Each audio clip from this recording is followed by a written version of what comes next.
Right, welcome back, members of the public. We're reconvening the meeting. I've undertaken informed consultation with both candidates. I don't know whether either of them wants to say anything.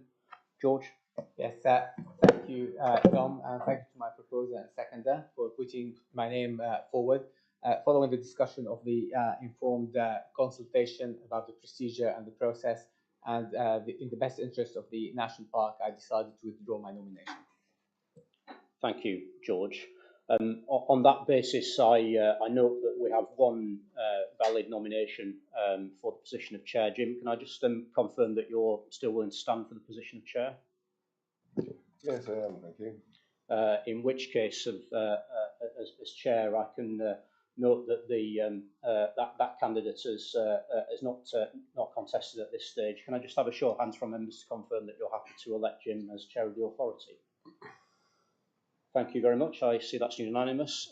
I will welcome Jim to take the chair of the authority for the next item, which is the election of deputy chair. Thank you, Tom. Thank you, members, for your continued support, and thank you to George for making sure that we hold ourselves true to having a choice every year, as we do. Next year, I think 19 out of the 20 places on the authority will have an appointment, a selection, or an election, and it's a time where there may be considerable change, but for now, I remain convinced that the nature of our work is taking the longer term, sticking to the evidence, and steering clear of the cut and thrust of current politics. And that's what I hope to do on your behalf and with you in the coming year. So thank you for your continued support. Now, that's as far as my iPad goes, I'm afraid, so I'm on the paper now. But I was going to have a bit of a break, but I think we've had enough breaks, so we'll crack on. Item 4 is the election of deputy chair to take office until the next annual meeting of the authority. Do I have any nominations? I'd like to nominate Malcolm Burt.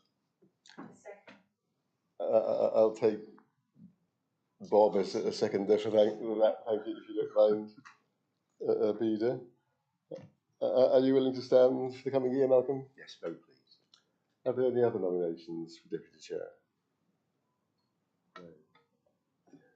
Okay, in that case, could we please have a show of hands for Malcolm to continue as deputy chair for the coming year? I think that is unanimous, so thank you, members.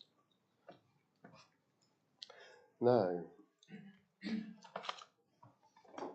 want to say anything, Malcolm?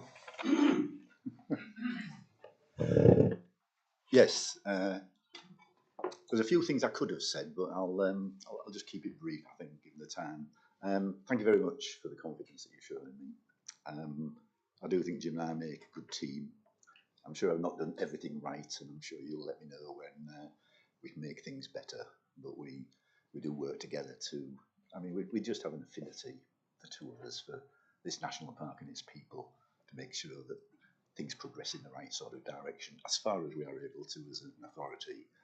And it's important that all the members around this table feel that we're moving in the right direction, in the right sort of way. And if you don't feel that, then clearly you'll let us know, and we'll do what we can about it. So thank you very much, all of you.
I'm sorry to bother you, but I may during the meeting have to take a private call. So if I leave at any point, please excuse me.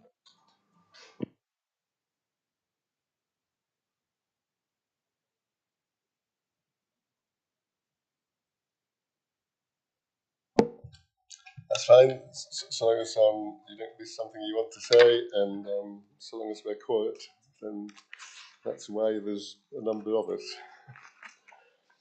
So, apologies for your absence. I'm trying to do this. Yeah, it was not moved on. We have Heather Morehouse, Paul McInnes, Arnold Warnican and David Hugill. I don't think there are any others. I think that's everybody, isn't it? So, public minutes of the meeting held on the 23rd of March 2026. Do we have any comments or updates? Happy to take those as a true record. Colin? Yes, Chair. Going down to feedback from lead members, I believe I put a written note on the FRASC agenda on what we'd done on the FRASC, which took me damned ages, and it was not written in here. So could it be included? Yeah, thanks, Colin. Yeah, noted, and we'll make that. We'll make Sure. our amendments a minute before they're signed. So apologies. Great, thank you.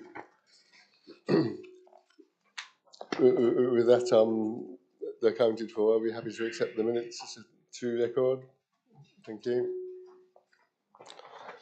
So, the public question time. Are there any members of the public who've registered to ask questions? No, none have been notified for this meeting, Chair. Okay. And item 8 is the reminder to declare your personal or prejudicial interests and the nature of them, should you have them, before we consider the item. Steve? Yeah, I think the last skin project's mentioned here. My company's doing a survey on renewable energy for Lastingham at the moment. Okay. So I think you do have a little form somewhere, and it just helps officers if you just put a note of the interest in the nature of it, and then they can record it correctly. Thank you. So then we come on to, it says committee membership voting.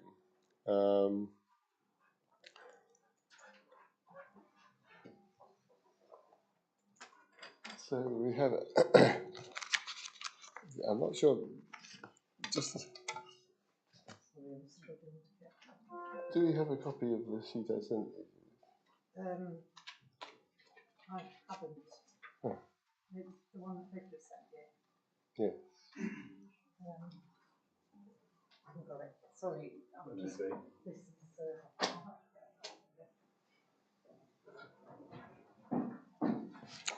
So we've lost the sheet. So, as you know, we come through here, members have put their preferences into Judith, and by and large, that they fit within the places that are available. But I did make a proposal which basically filled all the spaces with people's choices, except one, and I've spoken to that person who seemed happy to not do that. And it was a proposal for the best fit, which we could adopt en bloc, but we've lost it for the time being. So I think all members should have had it from Vicky Taylor on an email. Yeah. We've captured it on the screen, I think, as well. Well, I was just hoping to catch it on screen so that if there was any... have all members seen that, or would any member like to? Steve? Just to clarify, look, the wellbeing one still has councillor space, doesn't it? If I remember rightly, is that right? I think there's one that still has a vacancy on it. Yeah, so I spoke to. Yeah, no, I can't engage till September, but I'm happy to put my name forward. Well, it's done. It's in the proposal when we find it. Yeah, there's a space on there. Yeah, No, that's the climate change one. This is the well-being one. Oh, right. No, I think the well-being one was oversubscribed. Oh, was it? Okay, that's fine. I was just checking. It just looks on there. It looks like it has space. Okay. Yeah, just go. Can you put it on the screen? Yeah, it's on there. First one. No, I don't know. 'Cause I don't know which slide it is. Frask is on. It's past the first Yeah. one. I think so. Yeah. I think there is. I think It's a process first one. yeah, I just need to make it big. Oh, okay. Well, it could just get moving on.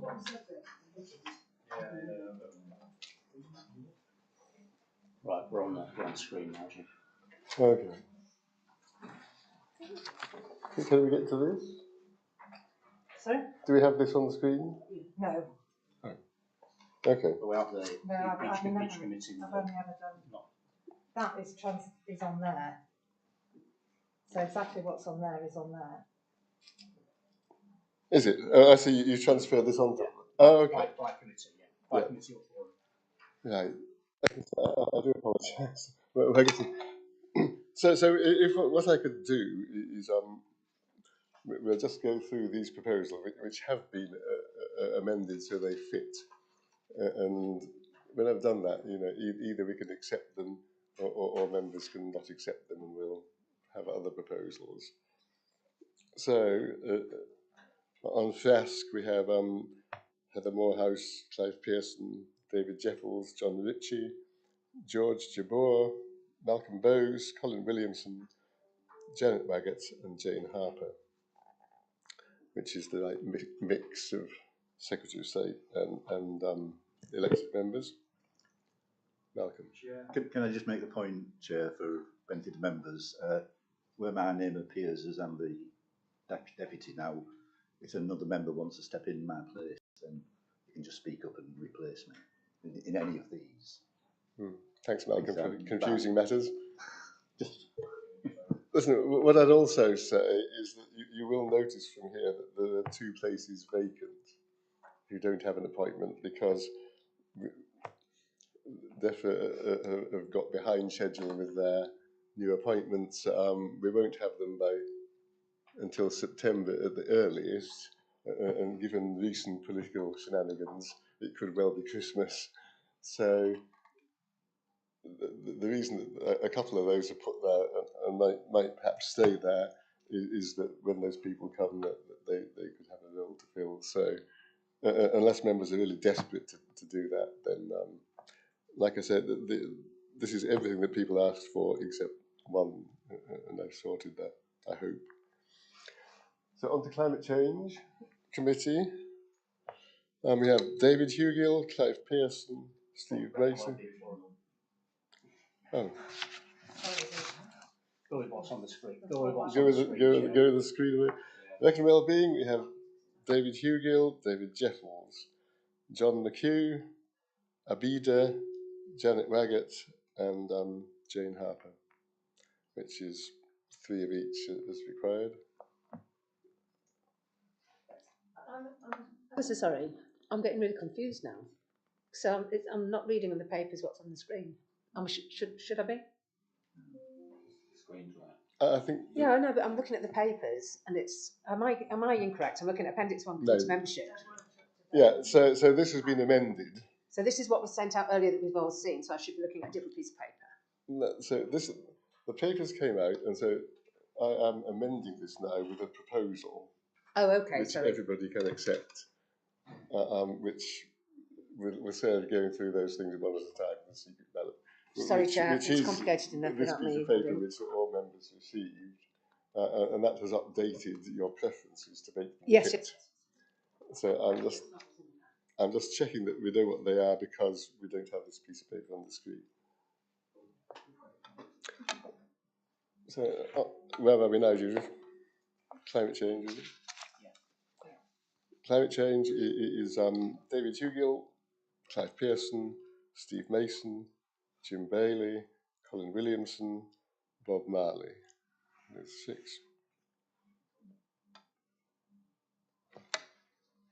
What's next? Development Plan Working Group?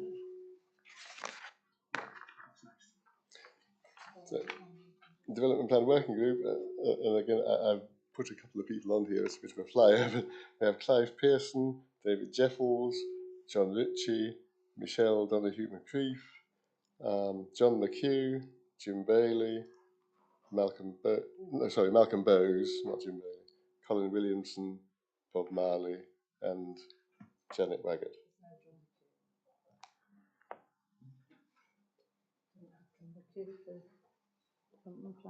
Okay. 1, 2, 3, 4, 5, 6, 7, 8, 9. There's no John McHugh. Oh, sorry, it's Paul McInnes. I beg your pardon. I read the wrong line. I beg your pardon. Thank you. I can't see the screen up here. Yes. With your membership on there, is there a space on that development committee? Because you're chair of the whole thing. Is there a space on there? Yes, there could be. Do you want to put my name on there, please? I'm happy if people have. I'm on the North Yorkshire one as well, so it would make sense to have a put. Well, it isn't for me. It's Malcolm Bowes who. Well, you mean I think Steve's expressing a preference to Development Plan Working. I'm just using the rationale that Malcolm said as deputy chair, and if your chair is that same rationale. No. Is the name wrong on the screen? The name's wrong on the screen. Okay. So the name should be fairly. Sorry. No, that's fine. Right. Sorry, Chairman, but is it the case that it has to be representative of the Secretary of State's appointee, not the North Yorkshire Council? So you couldn't put your name forward. I think There's only 4 NYC, though, isn't it? Yeah, so I mean, if you wanted to. Your maths seems to be better than mine. You can get up to David 4. Jeffels, Clive Pearson, John Ritchie, Michelle Donoghue. Yeah, but 5 in Paul from Econ. Oh, okay, but Yeah. I forgot about that. Yeah. How could you? Yeah. Okay. So that's proposal. I mean, we can take a vote to do different, but if you could live with it, we'll be able to get along. So that's Development Plan Working Group 9, which is quite a team. Management Plan Forum. It's on the screen. Okay. So I've just got Heather Morehouse, David Jeffels. I put George Jabor on there, and Colin Williamson. Are you happy with that? Good. The EDI committee, there's just 3. So we have John Ritchie, we have Anne. We've got personnel appeals on first on the screen, Jim. Whatever order's on that sheet's not on the screen. Right. Personal appeals shouldn't ever meet, but you will need to be trained if it's going to. What's next? So EDI. Janet Richardson and Janet. That's the screen. Has that got us through those, Judith? Yeah. Has that got us through the Yeah, the committees? the outside bodies. Yeah, no, we'll do the committees and boards. do the outside bodies separate. Yeah. So,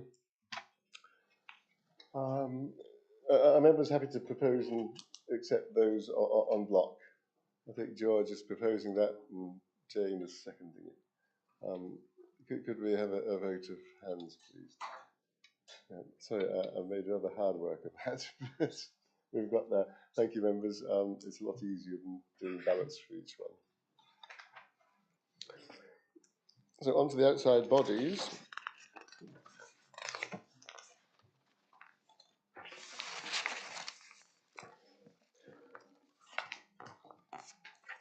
The CNP's David Jeffels, the current or previous representative. Would you be happy to continue, David? Yes, I will indeed, Chairman. We haven't had a meeting for some little time. There's one in third week in July. Yeah. Are there any other nominations? Yeah, okay, so we'll put David Jeffels for that. The FIPL panel is the chair and the deputy chair, so that's as it is. The local access forum is currently on David Hugill. I think I've heard from David that he'd like to continue. But, are there any other people wanting to stand for that? then let's put David there, and he can say different if he wants to. And the Fylingdales liaison group is in abeyance. So those are the good fit for the places. Are we happy to propose those outside body people, George or Malcolm? I think Clive is seconding that. All in favour? Could I ask a question? I'm in favour, but did it spring into action a bit more in the recent events of last year? It hasn't. It's in abeyance because it's not met since 2019. And then you wonder when it will meet, then if that didn't trigger. I think there's it's for all intents and purposes. Although there has been engagement with all the Fylingdales, it's been a little bit more sporadic since the Ukraine war as well. So, but there is a contact, and I did have a conversation with the station commander back in December. So we got a line communication. Thanks. Great. Okay, well that takes us through item 3. So I would have to move again, Tom, because I can't see the screen. It's not really working for me. Apologies. Come and go that side.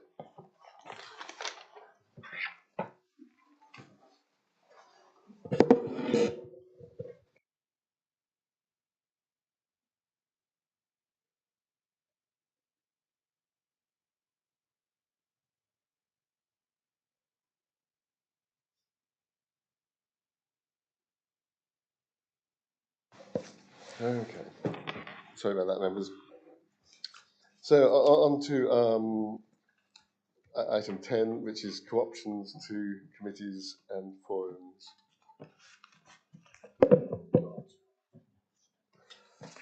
Right, this one's over to me, members. So those of you who were on the authority back in 2023 will remember that we undertook a governance review, which primarily focused on our committees and forums, but recognised that there was a challenge in terms of representation with lived experience of young people on the authority.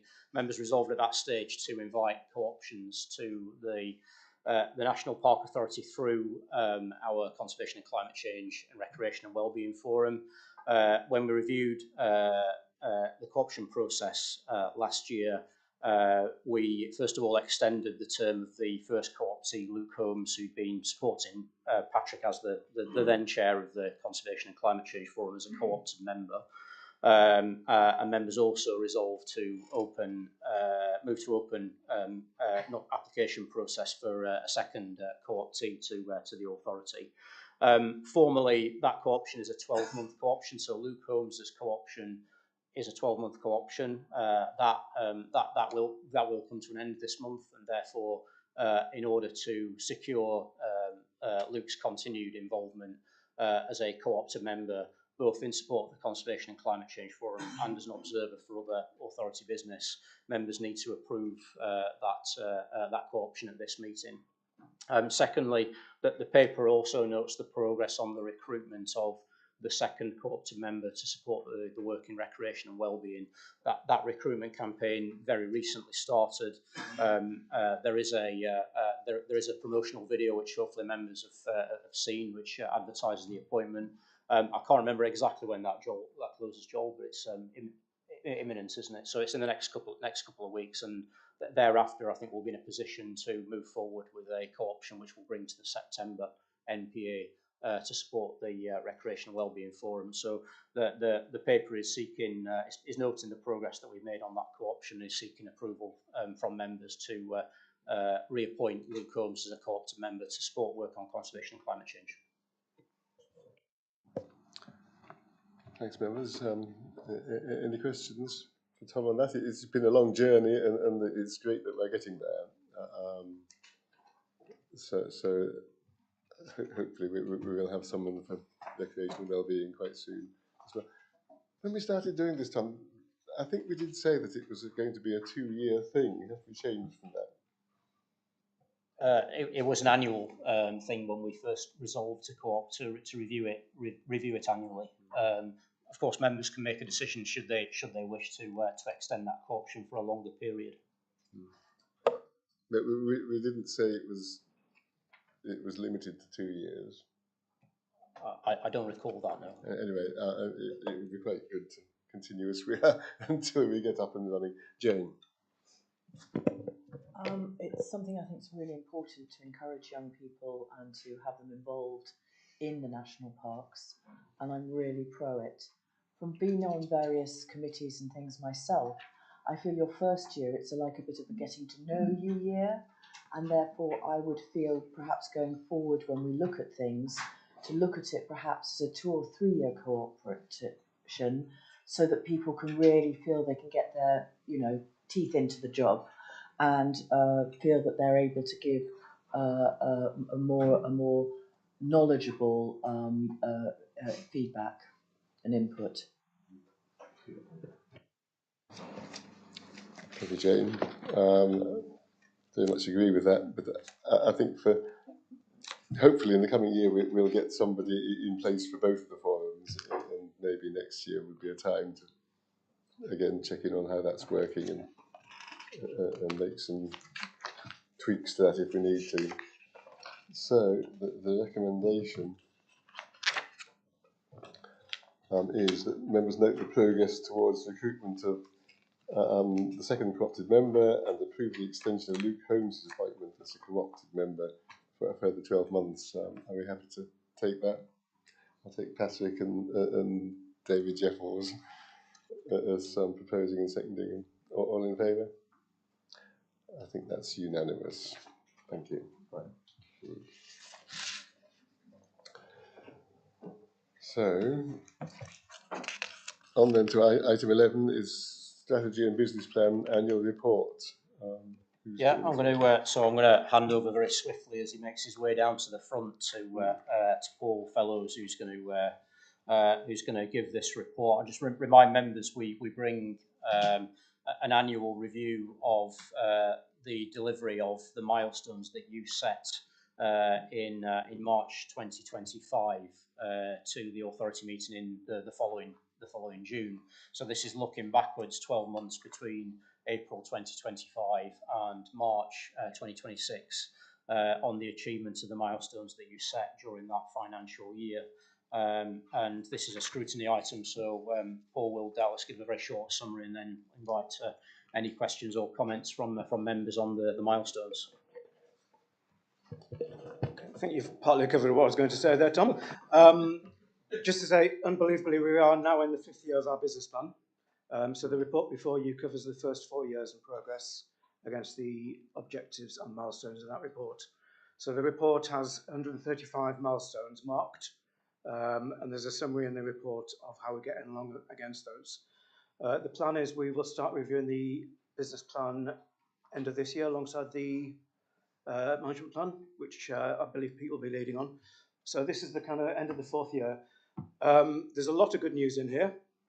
Just for the sake of brevity, I'll put the slightly less good news on the slides, just to highlight where we are slightly behind. You might need to click through. Yeah, next slide, please. So at the top there are headlines. Basically, 66% of our milestones are on target, and 80% of our 5-year objectives have been met or on target. So on the whole, we're doing fairly well against it. I've put the ones that are particularly behind target on there. Some of those are behind target for the last year, some of those slightly longer term. So peat restoration, lots of good work being done, but still challenges behind that. Same with new wildlife rich habitat. Youth voice membership has gone down this year from 19 to 12.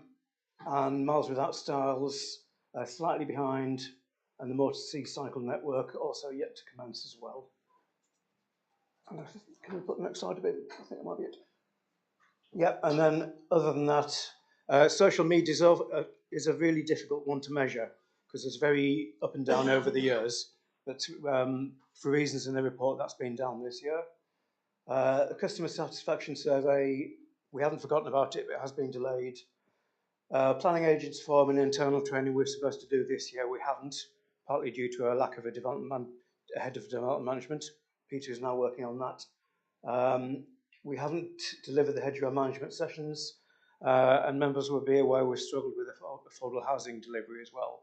A lot of that's outside our control, unfortunately. We are continuing to chivvy and find out the reasons for that and talking to the Register of Social Landlords and all housing enablers. At which point I'll stop and hand it over to the chair and any questions, which directors can hopefully field. Thanks, Paul. Any questions on the business plan, Janet? Well, I would like to congratulate officers and members for the successful work that's been done. That is really good and good to be part of. What the report doesn't help me with, though, is understanding those targets that aren't met, how they fit together, and collectively what will happen. Will there be? So the traffic light system's really good, and of course we just want to focus on, are we going to achieve all that we said we would, and if not, are there pressure points? And I don't get a sense of those collective pressure points in all those targets. So I don't mean to focus on the negative, but it's just that is something that I don't know what that means to the target. So, you know, it would be helpful if we could just get an understanding, because it just feels to me that those are in similar areas of resource work, and it's unlikely that it'll all be achieved. But that would be helpful if we can get that to a little bit more concrete and understand it, and that's fine. And it's not a surprise with all the things that have been going on, let me say. Not a surprise. I just want to get a better understanding of what that might mean for those targets. Thank you very much.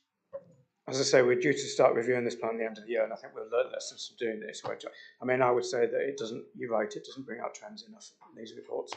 And I think we need to think more about if we are behind, are we going to achieve or not? And that was the intention behind this, but I fully accept that point.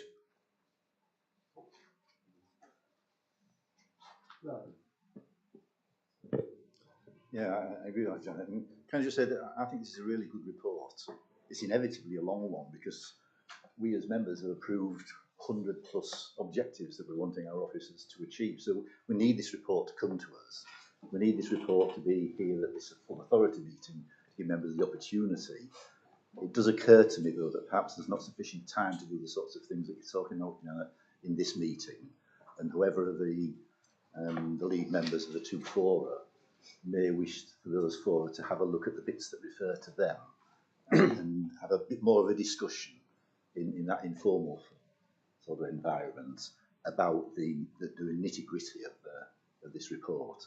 In briefing, I did just mention to Tom that it may be nice to know sort of why things haven't gone wrong, or if there's anything that really concerns them. I'm not going to ask that question now, Tom, given the time, but it's quite clear that some of the things are outside our control. You know, things happen in the world and we can't deliver what we want to deliver. Others, it may be some sort of internal thing that we do need to sort out. This isn't the place I would suggest to do that.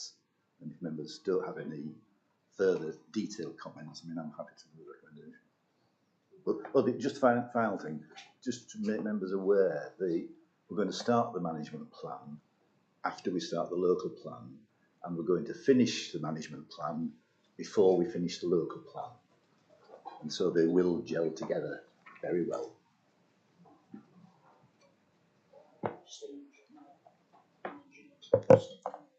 You, Steve, first.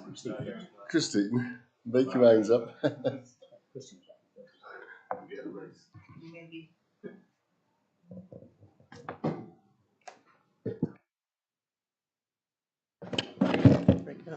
We may be on the same page, I'm not sure. I don't disagree with what you suggest, Malcolm, that the forums are a good place to have that more detailed conversation. But I think we've made this point at this type of meeting previously, and the problem is that no mechanism's been developed to see that flow through.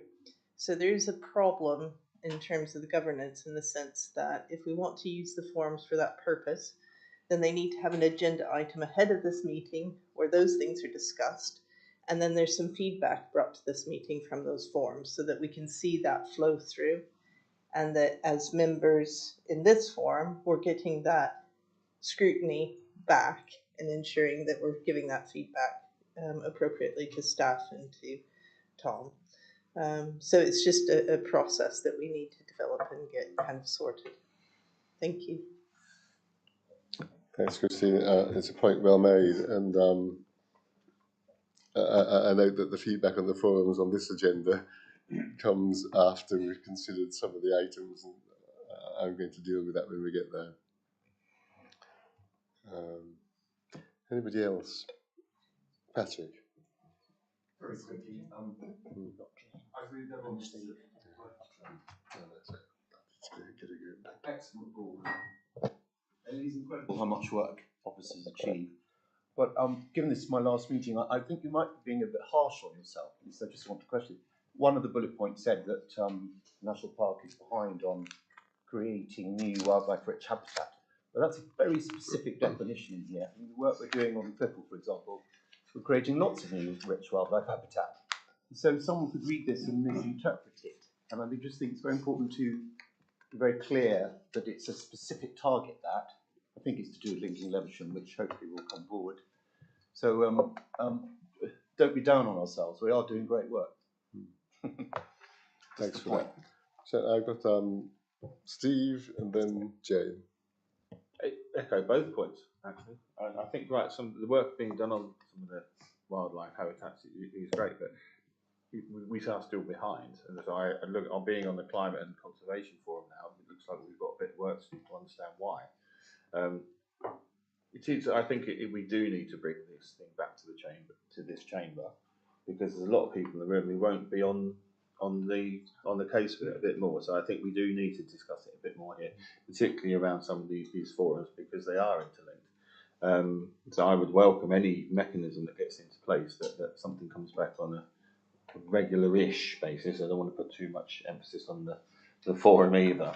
Just to keep people appraised of the situation. But you are right.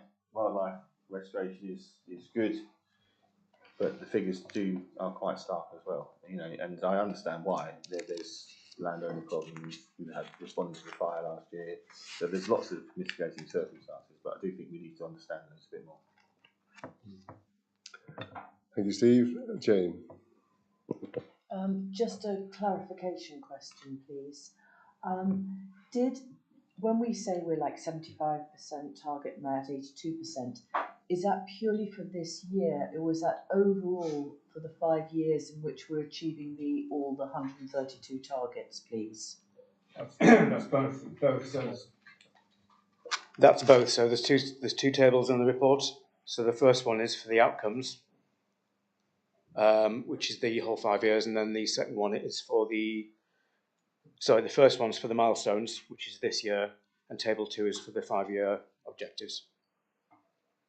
So some of them have already been done. Yes.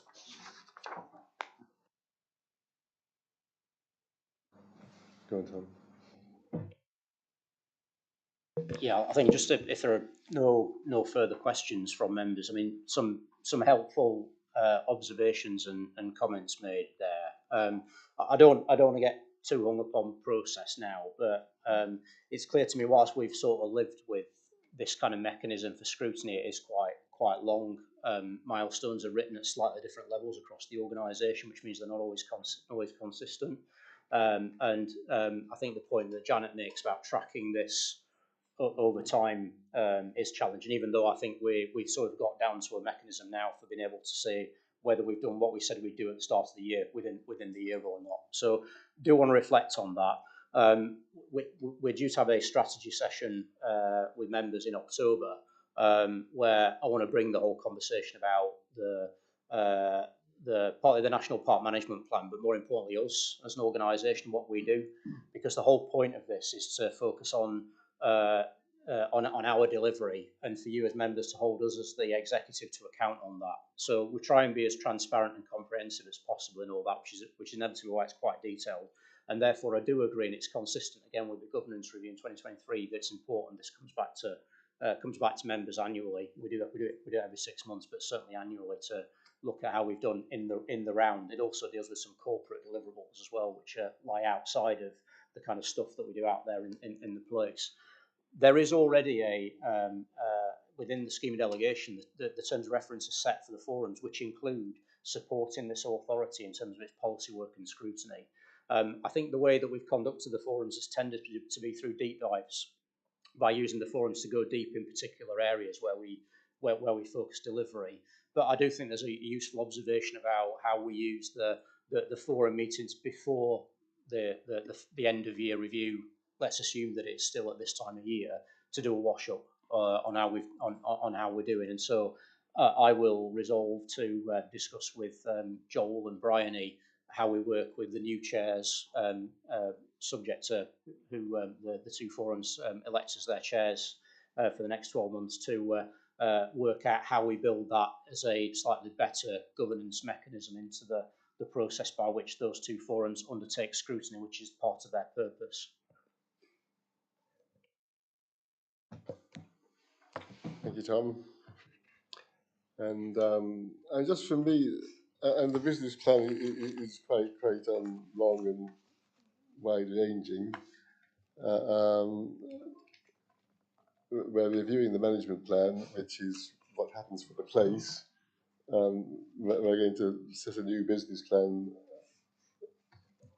quite soon, if this is in year 4. I mean, I think I want to come back to members in due course with a clearer proposal about that, because the timescale for the review of the management plan, hopefully everybody can hear me, but the timescale for the review of the management plan is likely to take us to the end of 2027, in line with the requirements under the Environment Act to review every 5 years.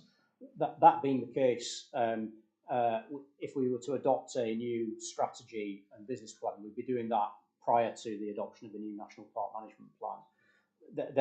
Although not everything we do, particularly the kind of corporate activities and deliverables, is linked to the management plan, a large part of our delivery work under a kind of theory of change approach is about how does our work help to achieve those outcomes. And so there's something for me about making sure that there is a line of sight between our own corporate plan and the management plan. And therefore, it may well be that in order to ensure that the management plan comes before a new business plan, that we roll over at least the 5-year objectives that we set in the previous business plan by a further year. But I want to discuss that with directors first to ensure that we've got a clear proposal and recommendation that we can bring to you first as members. So even though we will start that consideration later on this year, it may well be that as we move into the setting of milestones, which takes place every March, that those are based on the sort of current framework. Hopefully that makes sense to everybody. Yeah, regrettably not. I'm sorry. Can you just remind me? Apologies, members. Which is the plan that is partners? Which is the partnership plan that our contribution affects, but we aren't the master of our madams of our own destiny? Is that the management plan? So that's the management plan. So we're talking about the management plan with partners? No.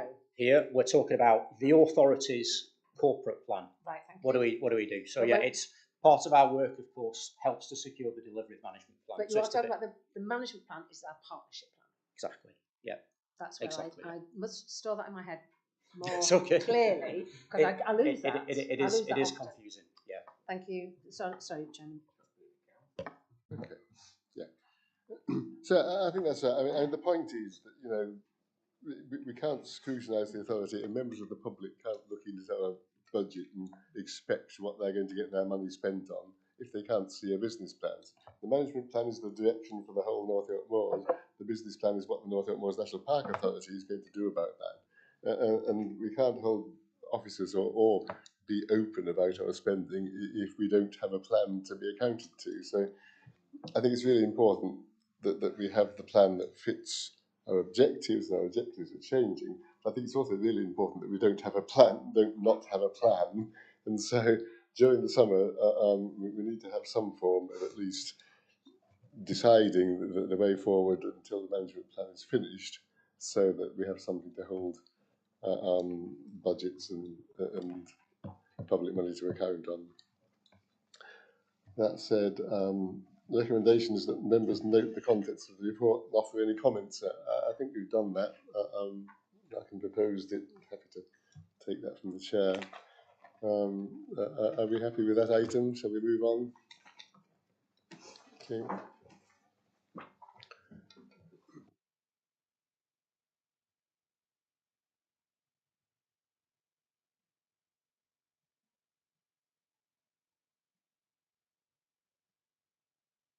quite a big item. Do the members want a quick comfort break before we do this? Are you happy to go on? I quite like just a minute if you don't mind.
We're going to start in a couple of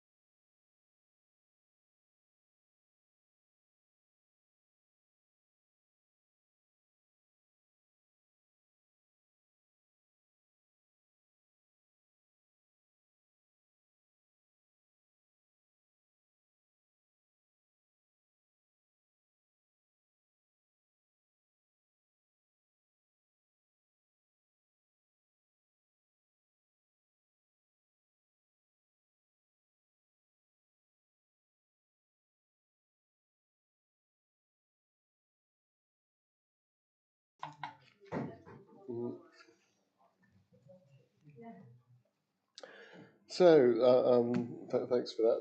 We shall come on with the 2026-27 budget update with the additional funding, which I think members did have the benefit of a briefing last week to see this. I think that what Pete's going to tell us is similar. Some members weren't there, and obviously this is the forum at which we make our proper decisions and consideration. Colin. Yes, Chair, just before we start, we're talking about the 1.7, which is the 17 divided by 10 for each of the national parks. Is this on top of the 1.5 that we talked about 2 or 3 minutes ago, that was here for like 3 years, but this is a 1.7 which you can spend over 3 years if you drag it out somewhat, but there was no mention of the 1.5 in here. To, you go from 4 to 5.7, and the 1.5 also isn't quite, that's just in the 2.1, 2.2. And just for clarification. So remember, I think the thing to do is for Pete to give us his presentation. Yeah, just for clarification first. I think that may become clear, and then perhaps you could ask that question then. Go on, Pete. Thanks. Yeah, I'll pick that up, Colin, on the first slide as we go through. So there's no clicker today, so I'm going to have to nod at Simon many times because I've put these slides on animation, so it's line by line as well. So this is actually as much for me, there's a lot of text in these slides, it's as much for me just to guide through the conversation. Thanks to members for the conversation last week, which was helpful, I think, ahead of this, just to kind of give a bit of a kind of lowdown on the 1.7 and where it's come from and how it's been used in the paper itself. The first point is that the balanced budget was approved by members in March, as is the legal requirement. This paper is not intended to bring that back for revision again. So that was the kind of Ardell grant of 4 million and the capital grant of 1.5, Colin, which I think is the one that you're referring to. That was all approved in March per spend. That's not been reapproved here. So that March paper didn't include this allocation of 1.72. So after the March NPA, we were then informed and confirmed that we would get this funding. That was confirmed after the NPA in March, hence why it wasn't in that paper. And it's a one-off sum from DEFRA for 1.72 million, as Colin's mentioned before, split evenly between the 10 English national parks. And I think, if you can go so, that's now been confirmed. So the value indicate and the value, the level of the value means I've brought it to this NPA in June rather than the FRASC and NPA process that we would normally follow. So in normal way of things, we would bring it to FRASC in May, but actually we had it confirmed too late for that as well. So the normal process would be bring it to FRASC and then bring it to NPA. As it is, we're bringing it straight to NPA. We also have the option as well of bringing it as a forecast in August to FRASC, but I thought the value of this at 1.7 million and the requirement, which I'll run through to spend it in year, meant it was more important to bring it at June NPA for approval. And MK would ultimately, as an adjustment of this level to the budget, it's appropriate that it's approved in this forum. So as it says there, there's no other changes to the budget approved in March apart from this additional 1.7 million. So today, officers are seeking approval for the allocation of that 1.72 million to be precise. An approval of 408k's worth of initiatives over the next 3 years from the surplus earned income. So I'll talk through how that mechanism works. The remaining surplus of 1.3 million is to be transferred to the general reserve for future allocation by members. So at the moment of that 1.7 million, we're allocating 400,000 today. There is then a big surplus, which you'll see in the table shortly. The budget will run a surplus at the end of the year. That's going to go into general reserves at this point in time for future approval by members on whatever we look to allocate it to. But for the moment, officers have got together and looked at about 400k's worth of propositions, which are in the paper. We've also taken the opportunity as well just to update on the landscape and ecology section of the Woodsmith Agreement. So the Woodsmith Section 106 runs from the 1st of May to the 30th of April, so it runs on a slightly different financial year. When we bring the March budget report, the actual allocation of that full landscape and ecology part, which can be quite varied, isn't fully clarified at that point. So we have the full value of the landscape and ecology part, but not necessarily what it's being spent on. So we've just taken the opportunity as well to bring an appendix to this for information of how that's been allocated. So DEFRA revenue grant for this year will increase for 1 year only. So in the March paper, it was 4.042 million. That's going to, for 1 year only, increase to 5.762. So increasing for this 1.72 million. It's one-off only. DEFRA confirmed it's going to be one-off only, and has to be spent in year. Keep going, Simon. But there's an expectation that a large part of the funding will be allocated against activity for earned income. So earned income is our income such as our car park income, our interest, our planning income, etc. That's our earned income. And there's an expectation from DEFRA that actually we need to spend this 1.72 million a year. That's part of the terms, but it's expected that we'll spend that on our activity that we would otherwise have spent our earned income on, displacing our earned income as a surplus at the end of the year. And that provides us, if you go, Simon, with the ability for that earned income not to have some flexibility. So with that earned income and that surplus, we have flexibility to spend it on revenue or capital, and we have flexibility over multiple years as well. And DEFRA expecting with that surplus, we can use that to help with financial sustainability and various other initiatives. So if you bring all those up, Sam. So DEFRA expecting us to deliver value for money from it, consider how to maximise long-term benefits. So looking at things like financial and operational sustainability, as well as delivery of statutory purpose and national priorities. So that's the terms that DEFRA have put around the grant. And there's an expectation really that national parks will really use this to help secure some financial sustainability for the future. And it must not be repercussive and lead to additional future liabilities. That's quite an important one. So we can't spend it on something which will actually lead to then incurring extra revenue spend in the future effectively and not have repercussive. So it's really DEFRA putting a nod to the fact that we need to make sure we're using this to be more financially sustainable in the future. And I think the underlying message here is the core grant remains frozen for 3 years. So we have this one-off injection this year, but they've given us a 3-year settlement, which actually has a frozen revenue grant at 4.042 million for that period of time. So every year in that underlying revenue, we still need to find the inflationary difference between the two. That sort of cliff edge still exists, but this 1.72 is there to really help us start to address some of that and address some abilities to increase earned income or financial sustainability in a number of ways. So the proposal is that the full 1.72 million is allocated as per 4.1 in the report.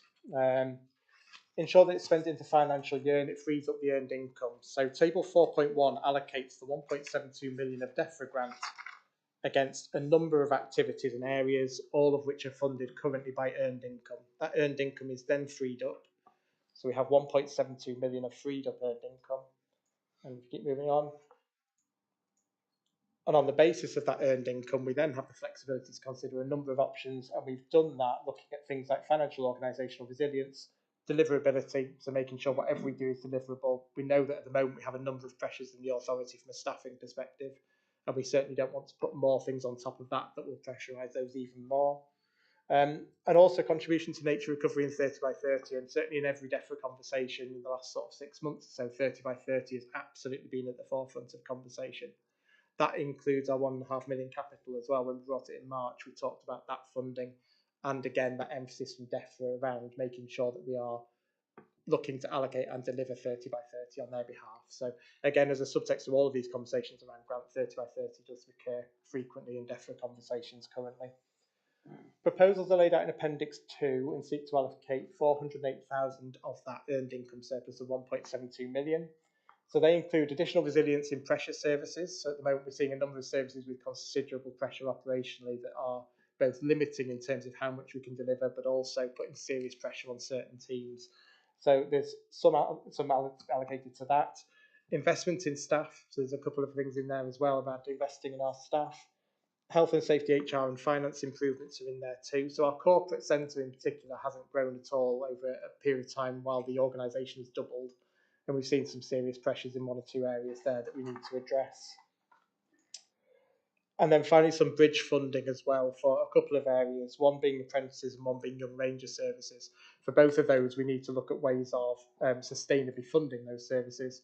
We've put in some bridge funding to be able to kind of like be able to cover those for a year or two before we can then seek to look for sustainable options around funding both of those services that we absolutely want to continue into the future. So it's providing absolute security. In terms of funding future allocation, so there's 1.312 million, which is still not allocated to anything at this stage. That's fine. There's no intent at this point that we need to allocate the full earned income surplus. So there's going to be obviously a number of areas to work up in terms of what we want to use that for, in line with the funding requirements and that financial and operational sustainability. And members will obviously be involved in that, and there'll be future approvals from members for any allocation of that element. But when we talked as SLT, we met up as a group. We looked at that 408 we want to allocate now because we think they're things we can do straight away. But there was a number of other things that weren't worked up yet that will be for future that we did discuss. One of those was reducing borrowing requirements on the new headquarters. There's a number of potential options for that. This one is the 3 years of capital funding as well. And there is also things like the surplus that we didn't allocate in May Frask at this stage that we had at the end of the year. Staff resourcing in relation to farming and land management, so that was one that we discussed, but at this stage wasn't worked up to a stage where we'd actually put a proposal together. And a health and wellbeing pump prime fund to open up opportunities. So really looking at health and wellbeing as something we can do about injecting that will help to open up future opportunities to really build that area. And again, something that we're working up and something that Heather will be working on. And then finally, new minerals and waste plan. We know this is on the horizon. We don't currently know how much that will be or exactly what we're going to do with that, but there may be a need for funding for that we need to consider.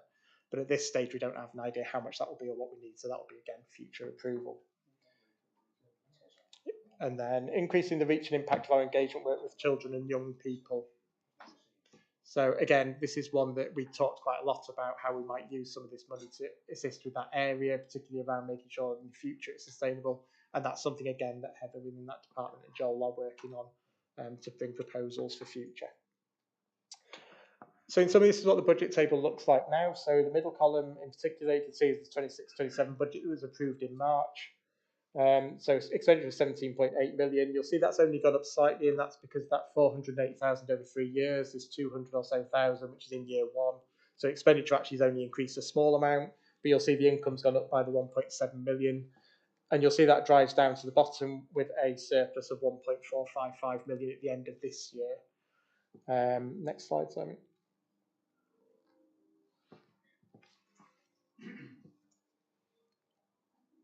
So the members approve the additional 408k of expenditure as the first recommendation over the next 3 years, which is laid out in Appendix 2. And the members approve the allocation of the surplus of 1.455 million that we'll have at the end of this year as follows. For 142,500 of that to be ring-fenced in reserves for years 2 and 3. And deliver the proposals as laid out in Appendix 2. So that's making sure that some of that is, if we approve the 408 today, we are forward approving effectively a small allocation for years 2 and 3. And then the unallocated balance is ring-fenced in general reserves for future allocation by members for initiatives to come back to this forum. So there's no intention at the moment of sort of allocating all of that earned income at this stage. We've got time to do that because it's earned income being freed up. But it's important that members approve that 1.7 million and 4.1 that we're actually allocating to in-year activity, the freed up earned income, and then for discussion on the initiatives put forward, and then the surplus to general reserves.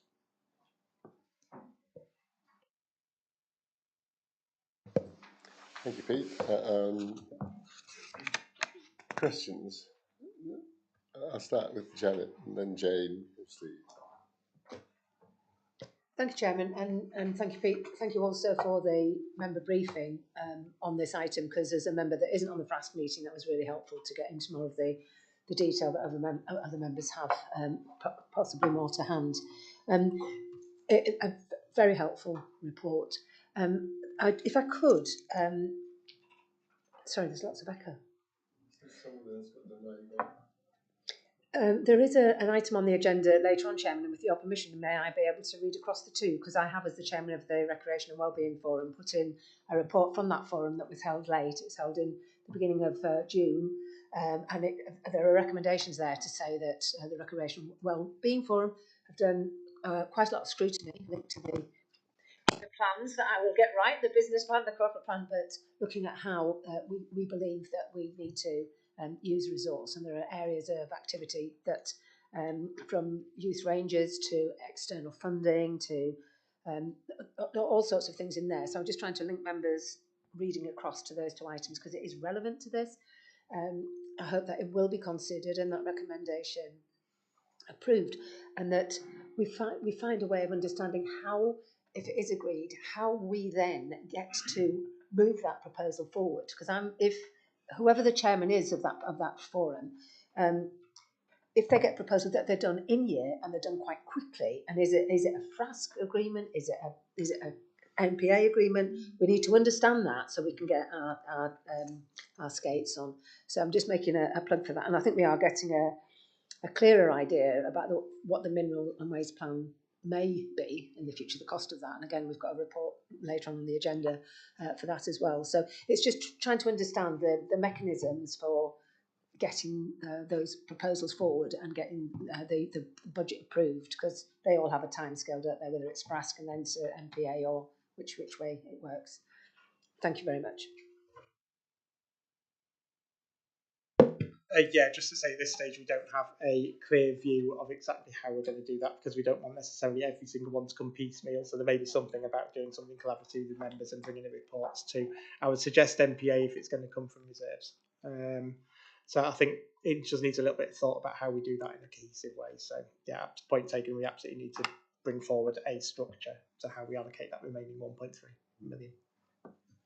Sure. So just before I move on that subject, Christine isn't in the room, but she said just this point that the forums need to be able to scrutinise, to consider, and to bring forward recommendations that the authority can consider and adopt. And I think that is what's happening here.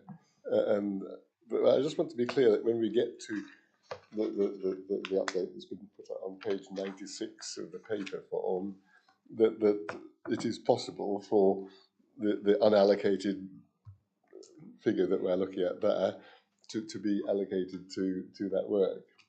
And so approving the budget now does not preempt us from doing that. That is a conversation to come. And the recommendation later in the agenda is not, neutered by it, for lack of a better word. Thank you. Jane and then Steve. Thank you, and thank you, Janet, because that was some of the things I was going to say from Art, that I think our role as members is not only to scrutinise, but it's also to give vision. And I think we were giving quite a long-term vision from that committee. Just one technical question, and Pete, please don't laugh at me. With the projected, say, inflation that we have got, and I know we've used some figures for sort of what we need for building and that sort of, monies for the paying.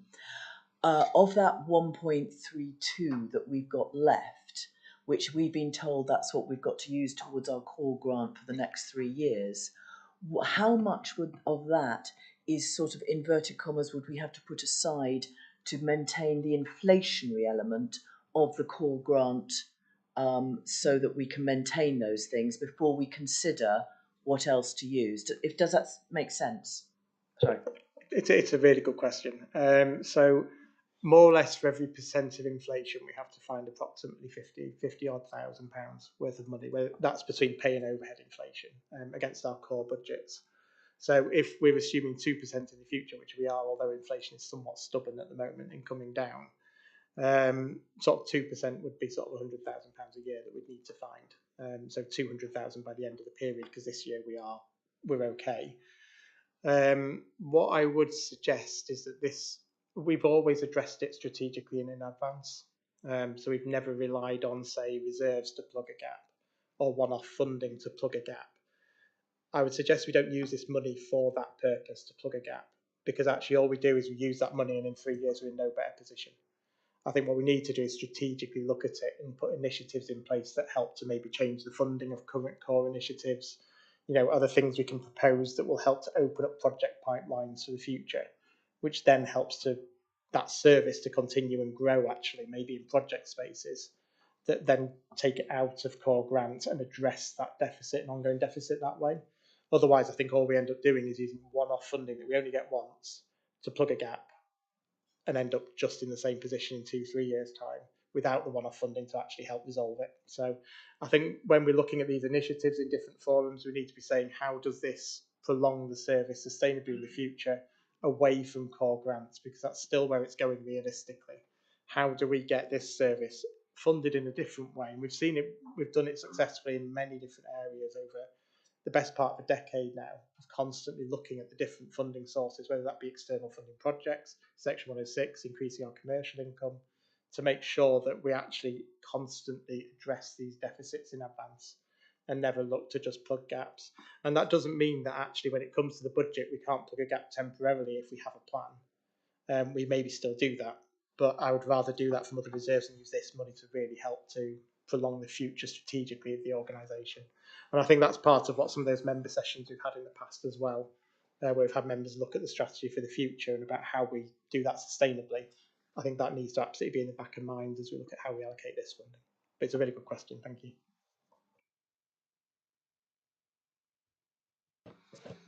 I like the strategic thinking, but my question and sort of digging into is, how much are we spending of our own earned income on the nature side of well-being? Because I didn't see much on there, and I look on here, I think we just rely on grants so much. Are we actually investing ourselves of our own money into nature? Like I just invest to bring more money in. So one of my challenges would be our own money and referring to core grants. So I understand the point, but to answer the question, but I think there is a valid point here that I think we need to look at all of our resources actually just about how we deploy them and not necessarily consider one fund to be our own money above another. But I do get your point. In terms of DEFRA core grant, we spend about £500,000 as a base sum in the conservation climate change team, which then leverages the rest. So it's about £500,000 that goes into that base team that then leverages in order to be able to then deliver projects, etc.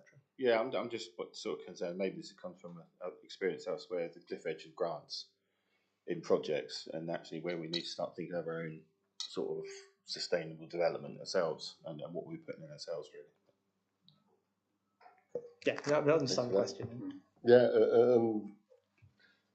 it's really important, isn't it? One thing is achieving leverage and value for money, and the other thing is getting done the things that we claim that we're going to do, and it's an equation of both. We shouldn't not do what we intend to do because it doesn't necessarily have much funding. It's a decision to make. But obviously, choosing things to do that have much funding is quite a wise move.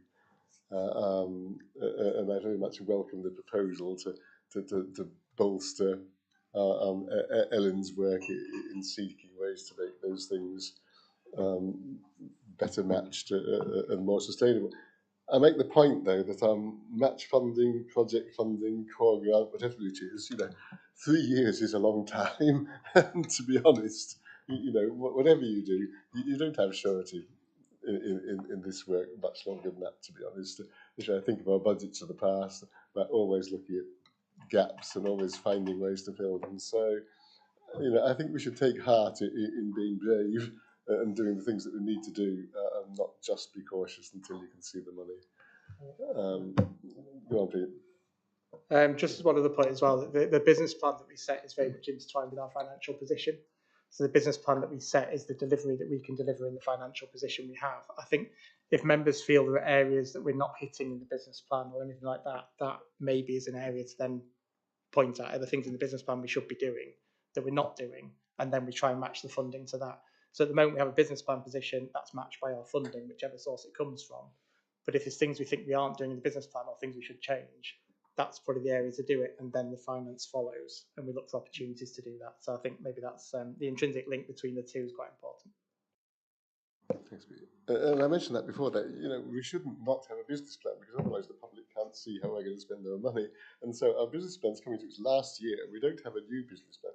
I'd like to have a 5-year business plan and roll it forward every year so that we always had a 5-year business plan with 4 years still to go, and then you can change it as you go along.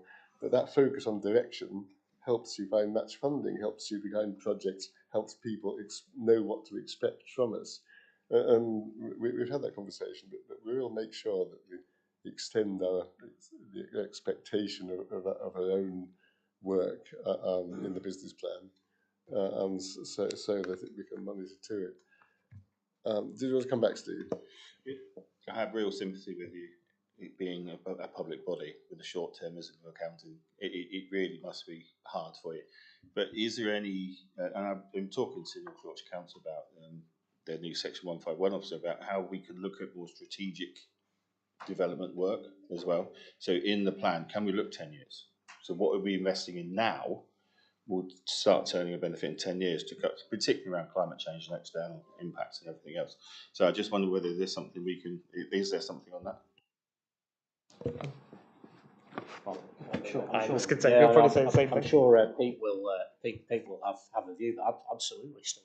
I mean, that's absolutely the approach we take is how do we sort of project ourselves not just 5 years into the future but beyond.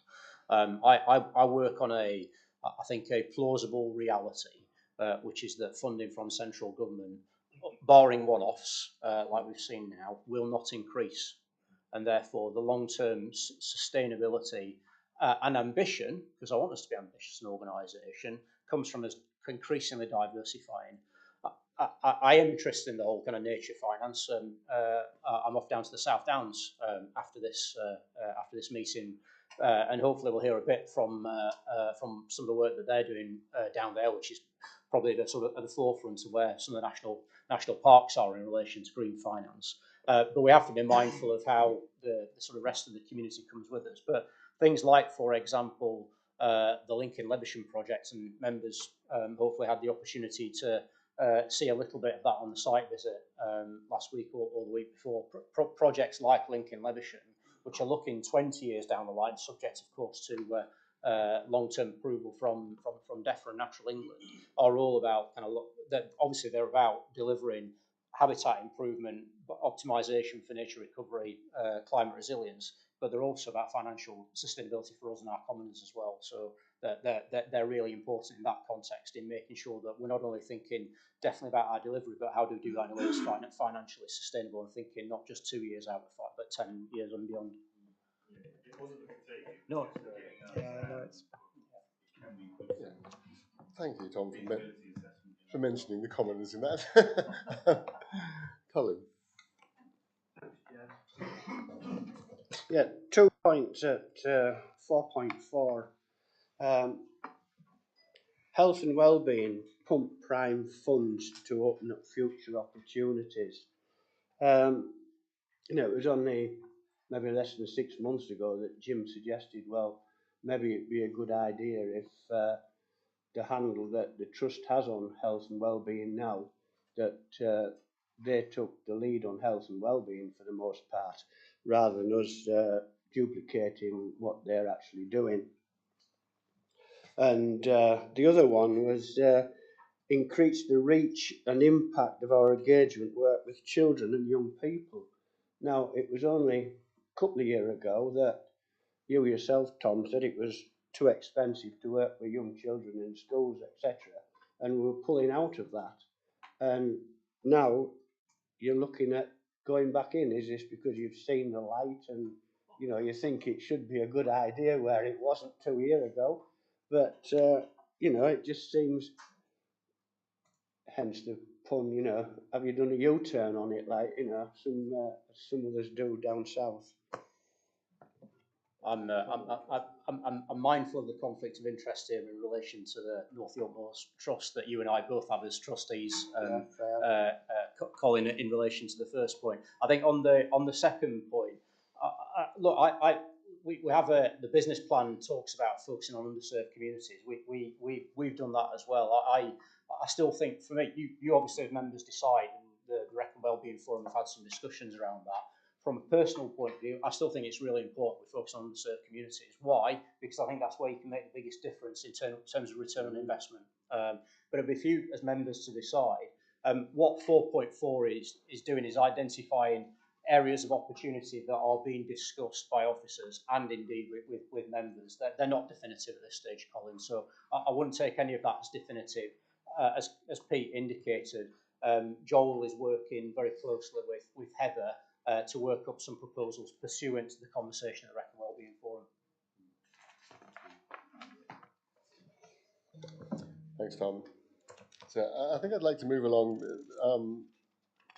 The recommendation is at 10, and those points are well noted, Colin, and match the discussion that we had about the Wrekin Wellbeing Forum's recommendation later. But I think, do you want to say something, Malcolm? Yeah, just very briefly, Jim. I know you want to wind up. Partly in response to Steve, but also just thanks to Pete for giving that earlier presentation and for the way he's done this. It's all getting really complicated, isn't it? This, I must admit, and you've explained it really well. The other point I was going to say to Steve is remember the first few pages of the management plan and the local plan set out this authority's long-term vision for the future, 10, 15 years ahead. And that's why the two things need to mix together. It may be fairly general stuff, but we do have a long-term vision and we do set it out in those documents. And from that, all of this should flow. So I could just respond to his statement. I completely appreciate that, but my experience of council plans, I will say that deliberately, and actual delivery is sometimes that far apart. So my job here as the council is to scrutinise a bit. So that's what I'm doing. And whilst I actually think we're doing a much better job than certain other places, I think there's still my job to actually scrutinise. And it is complicated, I understand that. So, but understanding what the conversations I have with the officers as well is more than happy with what's going on at the moment. I just think we could do a little bit more.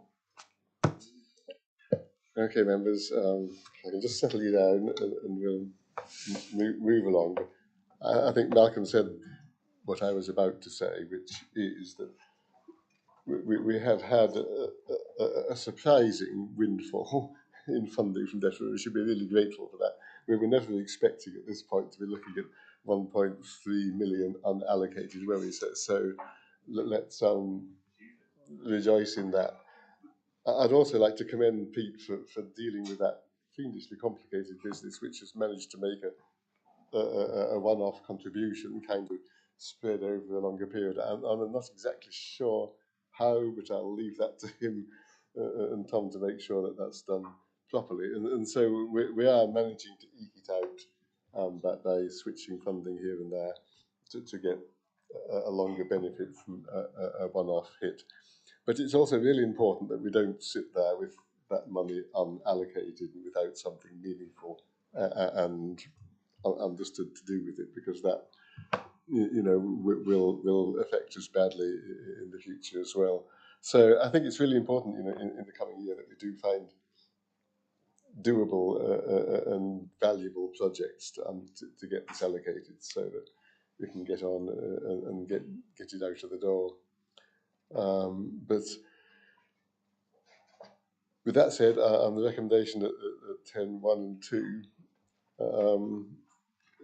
is kind of still work in progress. Are you happy to approve those? If Malcolm moves it, and I'll take George as seconding it. All those in favour?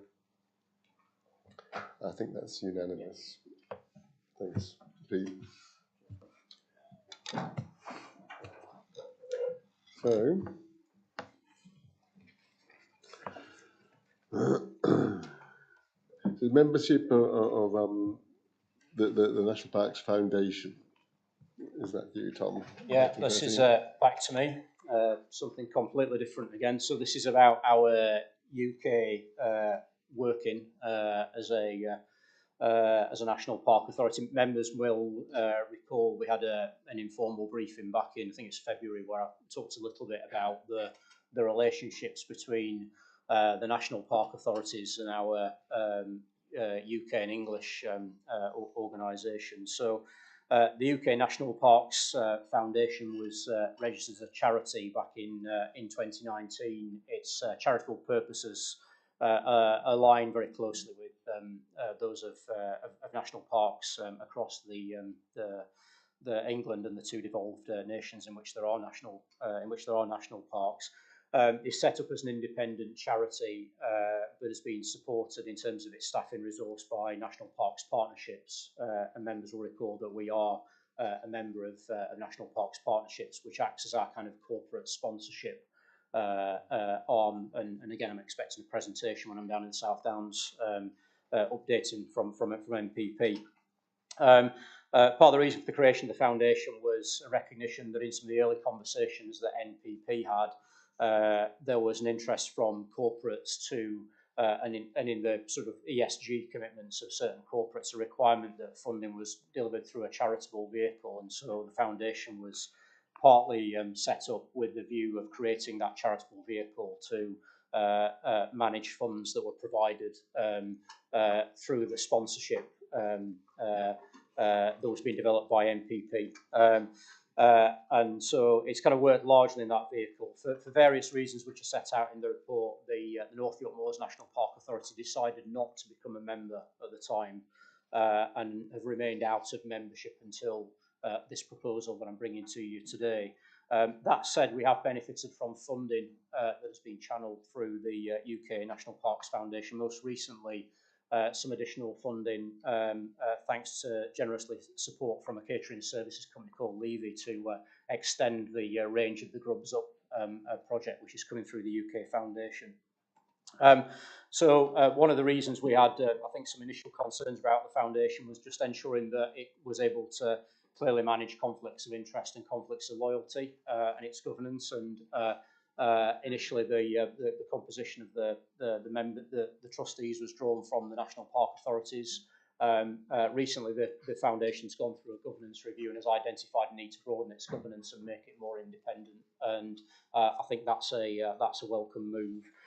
More significantly, the work that National Parks England did, funded by DEFRA a couple of years ago, and also the strategy that the new chief exec of NPP, Kat Hawkins, is looking to undertake, identifies that there's an underexplored gap in terms of philanthropic funding through trusts and foundations that the brand of the national parks could better exploit. And better exploit if the UK Foundation were given a bit more impetus and energy rather than just kind of sit as a sort of vehicle that doesn't really do anything massively proactively. And so there's a keenness from Kat as the chief exec of NPP and the trustees of the UK Foundation to ensure that the membership of the foundation encompasses all 15 UK national park authorities, and not just the 13 who are currently members, and we're one of those that sit outside.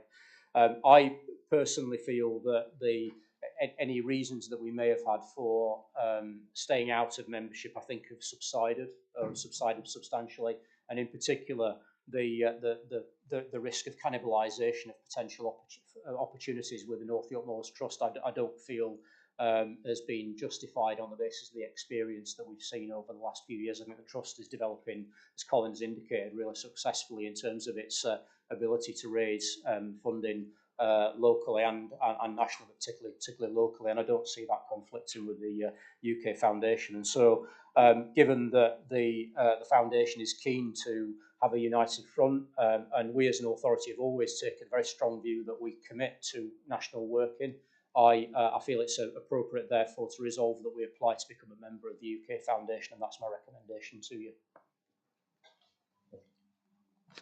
Thanks, Tom. George. Thank you, Chair, and thank you, Tom, for the report. It's quite clear, and I understand the reasons why we did not join at the time. Clearly, the Foundation has listened to the feedback, and they are now going to change their governance document, which is what prompted us now to change our stance accordingly. The report refers to the the existing members of the Foundation. So I went on the Charity Commission website, reviewed the accounts, and I've seen the list of the existing members, and you're right, there are a few missing at the moment. The report is correct that in us joining them and in having representation across the board, it will strengthen their mission and credibility to raise more funds, which would benefit the National Park family as a whole, something I'm very passionate about, as those slides that I prepared for a presentation that didn't take place illustrates. The question I had is, are the 3 remaining members going to join as well, or the 2? So there were 12 out of 15, so we are 1, and are the remaining ones going to join as well? So will there be 100% representation? I can't guarantee that, George, because I haven't conferred with the other chief execs. I know there have been. I know the Yorkshire Dales National Park Authority, which was also previously outside, did join last year. So I know that at least one has. And I would expect. I can't remember. I think it's Exmoor and Arurie, but I would feel that they may well be persuaded by the arguments that have been put forward. I think Exmoor actually is on the list, but yes, okay, it could be somebody else. It could be somebody else, George. And presumably by us joining, that will increase the likelihood of the others joining, because it's very difficult for one to be by themselves outside. Agreed. Steve? Just to say, I'm more than happy to support this. The power of networks working together on, particularly when we need to shift even lobbying, that sort of thing. It's a much stronger position to be in the group rather than out. Sure.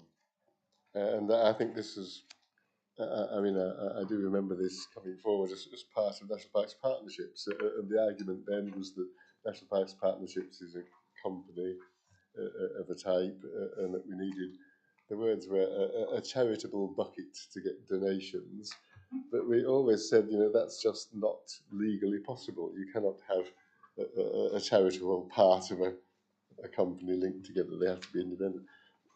Those governance things have finally been taken into account. I think our Scottish colleagues are particularly keen on this for their reasons.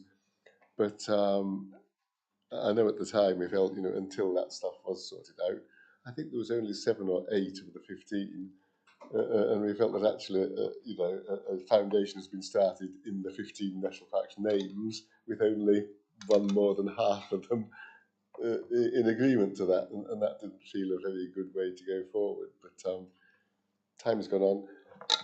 I think there is also a slight danger of diluting the messages and the brand that we have, because we have, the Council for National Parks, we have National Parks Partnerships, we have the Protected Landscapes.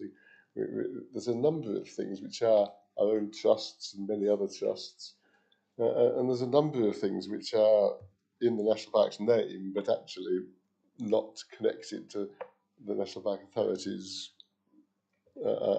gift, and that can bring a danger, I think, in time, of people not knowing quite who it is that national parks are and who says what for them. I leave that where it is. I think it would be good for us both collectively with the family and for ourselves at this time to join, and the original concerns have been overcome. But maybe that just gives you a little bit of the background. I take it that George proposed it and Steve seconded it. Are we all in favour of the recommendation at 7? Yeah. Thank you.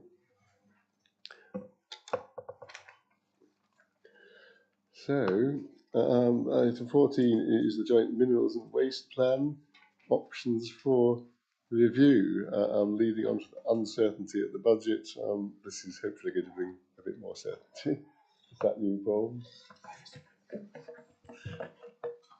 Hello again, members. I'm standing in for Chris France, who is in France on holiday. So apologies from Chris. So the report was written by Chris, and it's been Chris that's been speaking to the County Council about this. So as a National Park Authority, we are responsible for the minerals and waste planning side of things, particularly in terms of planning policy. And at the moment, we have a joint minerals and waste local plan, which we did with York City Council and North Yorkshire Council. It took about 9 years. It was adopted in 2022. And we've been in discussions about a new version of that plan. But the costing of that plan, they've estimated that it's going to be about 1.5 million. And they've asked us for a 20% contribution, which is about £300,000, which is, for context, is about 3 times the amount of our local plan. So it's an awful lot of money for us. Chris has gone back and negotiated down to £150,000 plus any additional on top of that. But again, that's a huge amount of money for us. And we think we are in a slightly different context now, because we have an existing plan which we can use some of the policies from. There was a lot of contention with the last plan over hydraulic fracturing, a lot of policy changes on behalf of government which delayed the plan. So we think that's a large amount of money, and we think we cannot commit to that. We're also mindful that the Yorkshire Dales do their own thing in their plan. They've got 5 minerals and waste policies, which have been entirely uncontroversial. I don't think they had any objections to them. So what we are proposing in the paper to you is basically to incorporate minerals and waste policies into the new local plan. There's a section in the report that says we'll come back to you with an estimated cost. Between Chris and myself, we think it's going to be no more than £30,000. And as Pete mentioned earlier on, we're aware of that within the budget, but we can't see it being anywhere near towards £300,000. So we have got some sort of contingency figure in mind, or we might need to buy in some expertise, but it won't be anywhere near as much as the 20% we think we'd be on the hook for the North Yorkshire Council, York City Council joint work. So the recommendation is that we include minerals and waste policies in the local plan. Yep, 2 recommendations. Assess the options of undertaking a review of the minerals and waste plan based on the issues set out in this report, and resolve to incorporate minerals and waste policies part of the new National Park local plan. I see Malcolm, George, Jerry. Chair, mine's a point about the money that we've been spoken out in a public meeting, so I'm sorry to put in everybody. It's a public meeting. Thank you for stepping in for Chris, but we've mentioned budgets that other authorities have. We're in a public meeting. I'm conscious that there is a market when we go out to do this work. So I just feel we have to be transparent. Of course we do, but are we being a bit over transparent? Good point. Malcolm. And if we are, well done us, because we've done it now.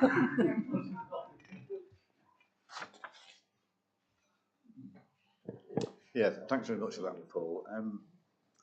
Chris has kept the development plan working group up to date with the sort of discussions that are going on. And the point that I'd just like to emphasise is not the financial one, actually. It's the sense of doing this. Because at the last meeting that we had, not only did Chris alert us to the fact that the finances had changed, but he reminded us that the actual situation has changed because we have waste policies in a local plan. It just happens to not be our National Park local plan. It's the Minerals and Waste local plan. And the whole approach we've taken in the review of the local plan is if the policy is working okay, we'll keep it. End of story. And if you apply that to minerals and waste, as you should do, then we'll keep those policies. And what we'll do is slot them into our current local plan and include them as in all the consultations over the next 2 or 3 years. And that makes perfect sense to me. And by the way, we may actually save some money in doing it. It will need a slight change to the discussions in the next item where the current thinking document needs to be amended to reflect that view. But when we had actually a very brief discussion at the Development Plan Officers Group meeting a couple of weeks ago, and the reason it was very brief is it just seemed absolutely common sense to all the members sat around the table, I think it's fair to say. So I fully support this and I recommend it, Chair. George? Thank you for this. Based on financial and non-financial consideration, it is the right course of action for the authority. And obviously, if you can get a better deal than the number that was mentioned, it's even better for the authority and the taxpayer. So I have no doubt that you can try to have a competitive quote and get the best possible deal, even if it is significantly lower than the number you have given us, because it will be a pleasant surprise when you report back to us. But the more important point I wanted to highlight as a North Yorkshire councillor is that I was pleased actually that the officers brought this item to us to discuss it after the planning training session a few weeks ago, and that allowed us to have a frank conversation about the dynamics and allowed Chris to go back to the North Yorkshire Council to negotiate a better rate, which it seems that he succeeded in doing that, but it's still quite high. So I think not only based on the financial considerations, but also the non-financial considerations, this is the best course of action. But please, as ever, always keep keep us posted with your thinking with these issues, especially when it is a last minute thing. And I'm trying just to compare this because we've had plenty of time to think about it for officers to go to the council and then report back to us. And we had the papers in the agenda for today more than 7 clear days. So that was excellent process. But that compares very differently to the item we just had earlier about DEFRA when it was all rushed. The team's meeting was planned last minute. And I know there were some factors outside your control, but from our perspective as members, it's really, really important that we have as much time, as much notice to consider, to think about these issues before they come to a formal meeting like this. So this is excellent what happens with this one, but it's a huge contrast with the DEFRA item we discussed earlier. Thanks, George. Useful point. Steve? So I do think I have to declare this now after the conversation we had a few months ago with my regards to the shale gas situation. I would warn the committee that we have to be prepared if some circumstances change politically in the next 2-3 years. And the minerals plan is a vital document, as we've seen in previous recent applications, and the only licences around this area at the moment are in this park. So I would caution not allocating a suitable budget. Yeah, can I just to tease that? You said that you had an interest. Was that a declarable interest, or was that? Yes, it's a completely declarable interest. It's personal now. It's not pecuniary. So the important thing is, first of all, you know full well I run the anti-fracking campaign in the UK. So just let me say this before you continue. So if you have an interest, it's really important to understand the nature of that before you speak on the item. I've just told you. Thank you. So I wasn't going to declare as much, but I because I didn't feel the need to. But it's more to serve a warning that after the previous experience and having contributed to that plan as a resident, and knowing full well the negotiations and the legal challenges and the amount of work that went in, I think the defendable position of this authority needs to be defended, because it's a risk. It's not a certainty, but it's a high risk that things may happen in the future, that we need to make sure that this park is protected legally to the best of its ability. Thanks, Steve. Do you want to come back, Janet? Thank you, Chairman, because I would like to ask my question now. Thank you. The other one was just, my ears were alert to money. The other consideration that we had when we discussed this matter was not only cost, it was the nature of the whole body of others that were around us that could potentially slow the timescale down, that we felt that we could be a lot swifter of foot if we acted in our own capacity, rather than be, if I may use the expression, hamstrung by our beautiful partners, but we were carrying some weight, that we could actually act more speedily just in our governance and decision making and things like that. And I think that's a really important thing for us, because we've got such a tight time scale to get these matters through, haven't we, Paul? We've seen those milestones. So I think the timeliness of our ability to act was the other thing that I thought made the small group of us that were part of the Development Working Party think that it was a good idea to act alone. Thank you. Thanks, members. Let's come back, Malcolm. I'd like to move on. Yeah, I'd just like to assure Steve we will be protected legally. And the reason we'll be protected legally is because we will have an up-to-date local plan before the mineral waste local plan is completed. So we'll be protected legally in the same way, but sooner. Okay. So thank you. And this isn't a new debate, is it? For sure, the national parks have the highest level of protection. We need to make sure that translates into our policies. But just a couple of comments from it. I mean, I think it makes absolute good sense. But I was per chance with the leader of North Yorkshire the other day, and he expressed some concerns to me as to why this was happening and what was going on about it, and that made me think that obviously at North Yorkshire our partners were concerned. We do have a duty to cooperate, and there will be some parts which is within the National Parks remit. There will be some parts of this plan which is probably within North Yorkshire as the Waste Authority's remit to deliver. and we just need to be sure that we have that cooperation and link up, whoever does it. The Dales do their own, and so there is precedent for that. But I don't think, for me, the message is just about the economies of scale and time, and it's not like saying to our colleagues who will need to be a part of the plan as consultees and partners, if not jointly.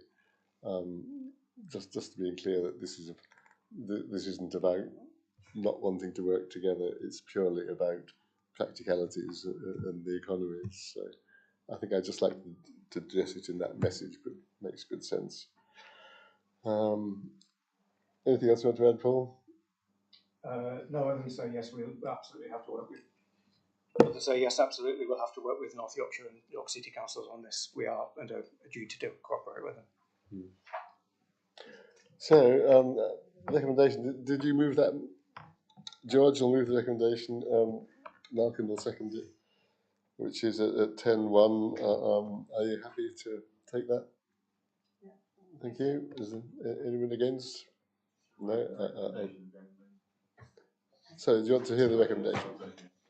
So, the recommendation is to assess the options for undertaking a review of the minerals and waste plan based on the issues set out in this report. Resolve to incorporate the minerals and waste plan policies as part of the new national plan, local park plan.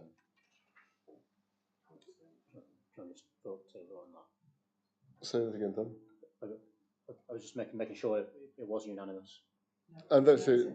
No. No, I wasn't going to say it was unanimous. Yeah. I just said I saw none against, and so. Would you like? Okay. Yeah. So if we do not wish to approve it by consensus, we can take some numbers. All those in favour, please show.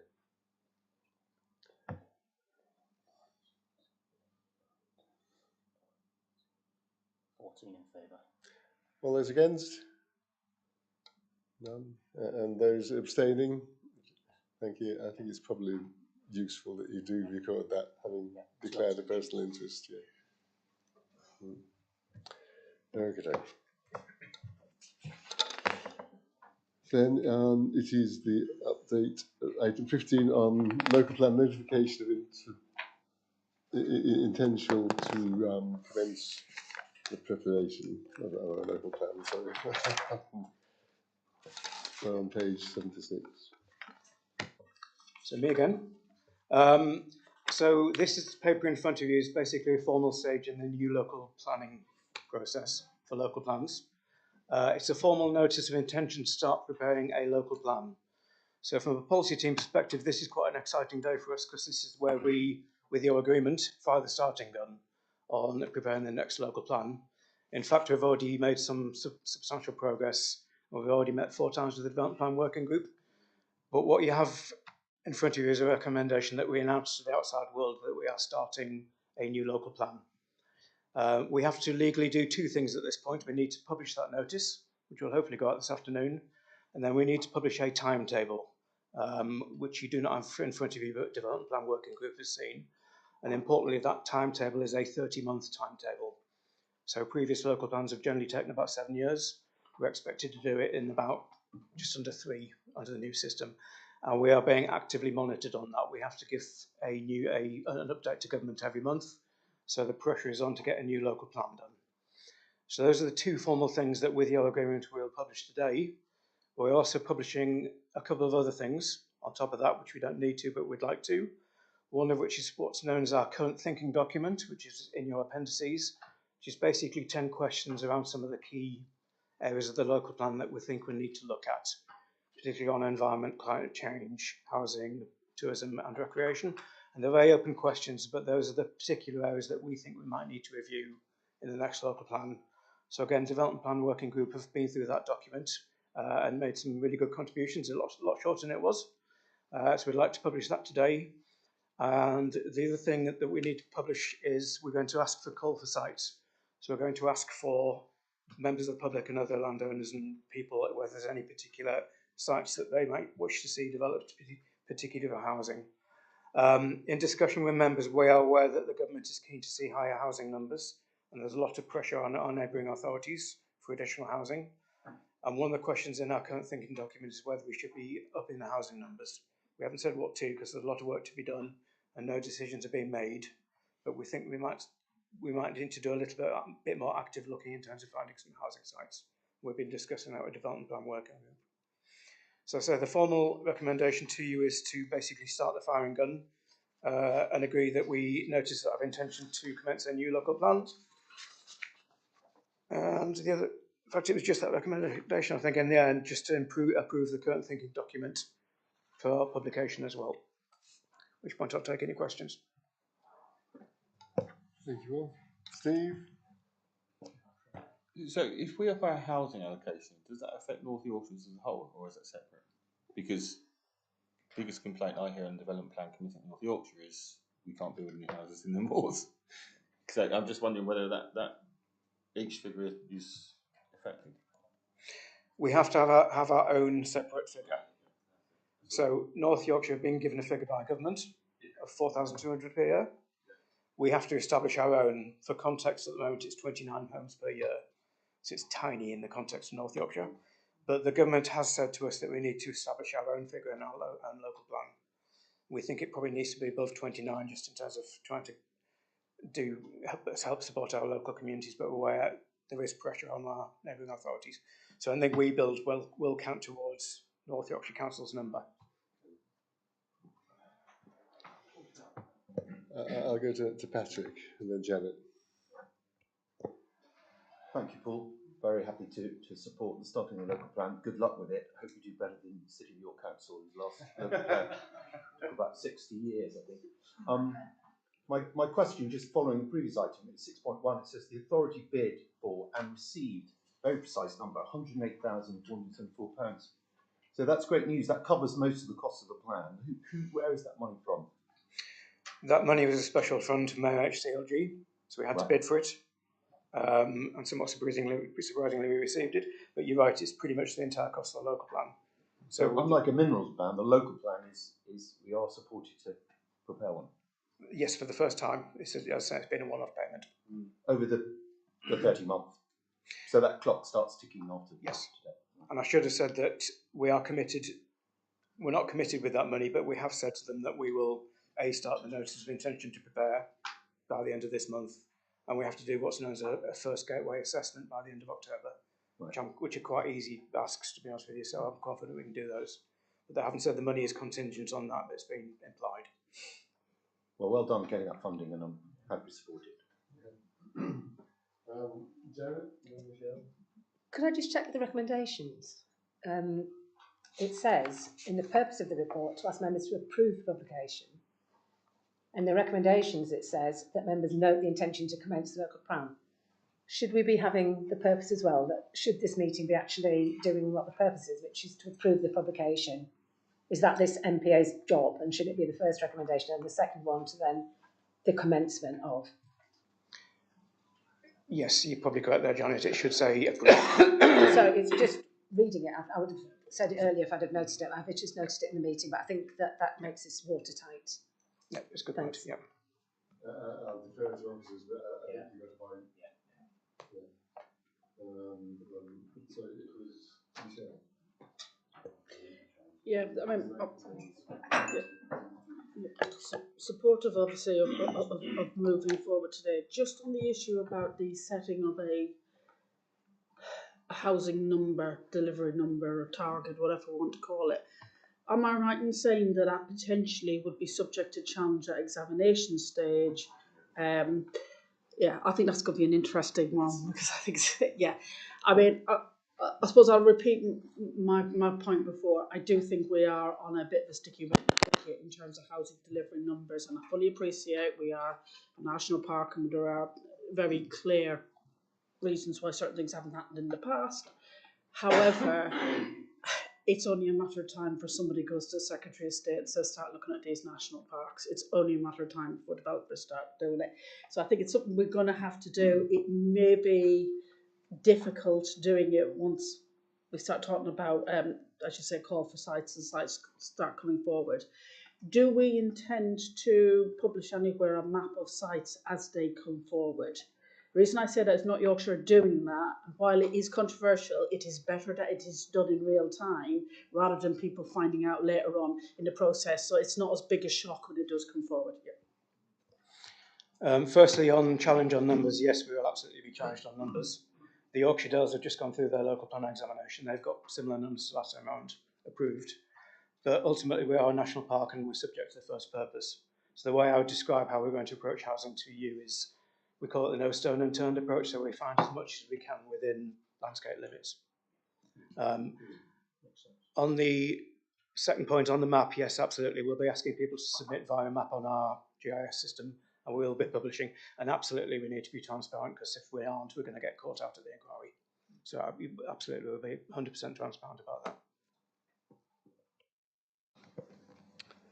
Good points. Malcolm, then Steve, and then perhaps we can move along. Just briefly, first of all, thanks to Paul and Chris and all the officers that put in a huge amount of work. We may only have met 4 times as a development plan working group. There's been a lot of work going on in order to present these reports, and the current thinking document has evolved considerably, I think, and there's been a lot of discussion about things that members have raised in terms of looking ahead. And I have to admit, the reason it's come now rather than a little bit later is the point that Patrick was saying. We need to take this decision now to get 108,000. And we managed to do that. So we brought forward our timetable a little bit to do that. So thanks for all of this. There will be significant debate, discussion at every stage of the plan. So essentially, we're starting now. We will, with these general questions, we will be producing a draft plan that goes out for consultation. We look at it again. We'll then submit the plan to the government, and people then have a further opportunity to comment on that, which will then be examined in public. And after that, we'll get a final plan. The government wants us to do it in 30 months. Let's see. We'll do our best. I'll move the recommendation, Chair. Okay, thank you, Malcolm. Steve? Just briefly, have we been approached by North Yorkshire yet for the duty to cooperate or a statement of cooperation? I don't think that will be something that we have to do. We are at similar stages. So this is really absolutely the first stage. So no, formally we haven't, but I'm talking to them informally all the time. Yeah. Okay.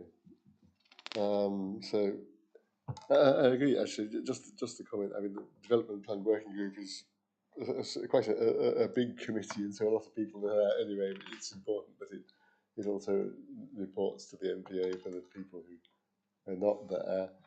And I totally agree with members that say, that there is pressure for housing, and the National Park needs to, I think, both think creatively and also, try and accommodate that where it can. Because if we don't do our best, then we will be in difficulty with our partners and neighbours. There's a couple of debates to be had in the consultation about that, which I hope sparks some interest about taking some new ideas to housing and also to get people engaged, because these things can be quite dry for consultees, can't they? So, see what happens. Happy to second that from the chair if Malcolm proposed it. The recommendation at 8 is. So, so Chair, I think just subject to the change that Janet recommended, we're swapping 2 words around here. So the members approve the intention to commence the local plan review and current thinking document and note their publication. Are you happy with that? Great. All in favour? I think that is unanimous this time. Thank you. Thanks, Paul. So, 16 is the update on land management agreement rates. This is Bryony.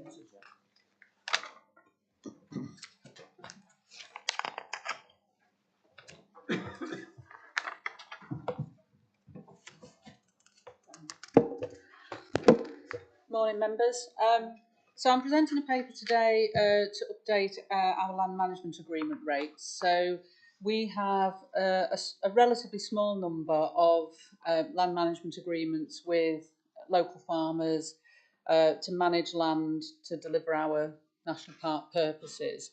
So these agreements often, well, always either don't meet the criteria for the usual agri-environment schemes. They don't necessarily meet the timelines for agri-environment schemes, or there might be interventions that aren't covered by agri-environment scheme payments. They're generally relatively small areas of land, you know, less than a hectare, less than half a hectare in most cases. Most of them are outside of the designated areas. So they're really important areas for us in terms of delivering our wildlife-rich habitat opportunities. So we've been offering roughly the same payment rates for the last 15 years. We haven't increased them. And a few of our agreements were coming to an end, and land managers were saying to us, it's really not worth our while anymore. We pay on an income forgone basis, and it was going to be more beneficial to the land manager to use that land for productive uses. So we've employed a consultancy to review our land management payment rates, which they have, and they've offered a new scheme of payments that we can offer. All of them are either at or less than what the equivalent or next nearest payment would be under an agri-environment scheme. So we're not competing at all with the ELM system. But it's really important for us that we've got an opportunity to make payments to land managers to manage land in a way that benefits nature. So the increases will have an impact on our budget, but these payments are all fully funded through Section 106 Landscape and Ecology rather than our core budgets, and that funding is secure. And at the moment we pay out around about £25,000 a year. We're increasing our budget this year to £50,000, partly to take account of these increased payment rates, but also through our Turtle Dove project and some of the work that we're doing on the ESC, we're actually increasing the number of land management payments that we want to make as well. We need to get your approval to increase our payment rates, which is why we've brought the paper to you. The recommendation is that you approve those increased payment rates, and open to any questions. John and then Janet. Presumably the feedback from those farmers who said it's not really worth our while, the feedback's been positive to these proposed new rates. Yeah, so obviously, yeah, so yes, so with an increase in the rates, they're happy to keep their land in an agreement. Yes. Janet? It was the same question, but could I just ask, so thanks, Brian, you've answered my question. When would it next be reviewed? Because that's 10 years, that's quite a while, isn't it? Are you planning to, I don't think it said in the report, if it did, I'm sorry, I missed it. Yeah, I think we said we would review them every, I can't remember if we said it in this, every 3 to 5 years. Yeah, so we'll conduct an internal review, and then if we feel we need to go out and get an independent view, we'll do that again. Go on, Jane. Thank you, Bryony. With I probably missed it, going from 25 to 50k, which bit of that is this agreement and what is the Turtle Doves and the others? So how much are we actually adding to this bit? Sorry, it's probably there, but I just couldn't. Yeah, I think we did put it there. Sorry, my colleague Jacob wrote the report and he wasn't able to be here today, so I don't know it word for word. But I think what we said was there's definitely something in there about how much it increases. Proposed rates will see a total uplift of roughly about £1,600 for the current agreements that we have. So it's in the financial implications section, and then the additional funding would be for new agreements in section 5. Yes, so it goes from 769 to 844? No, so the current agreements we spend about 25,000 on.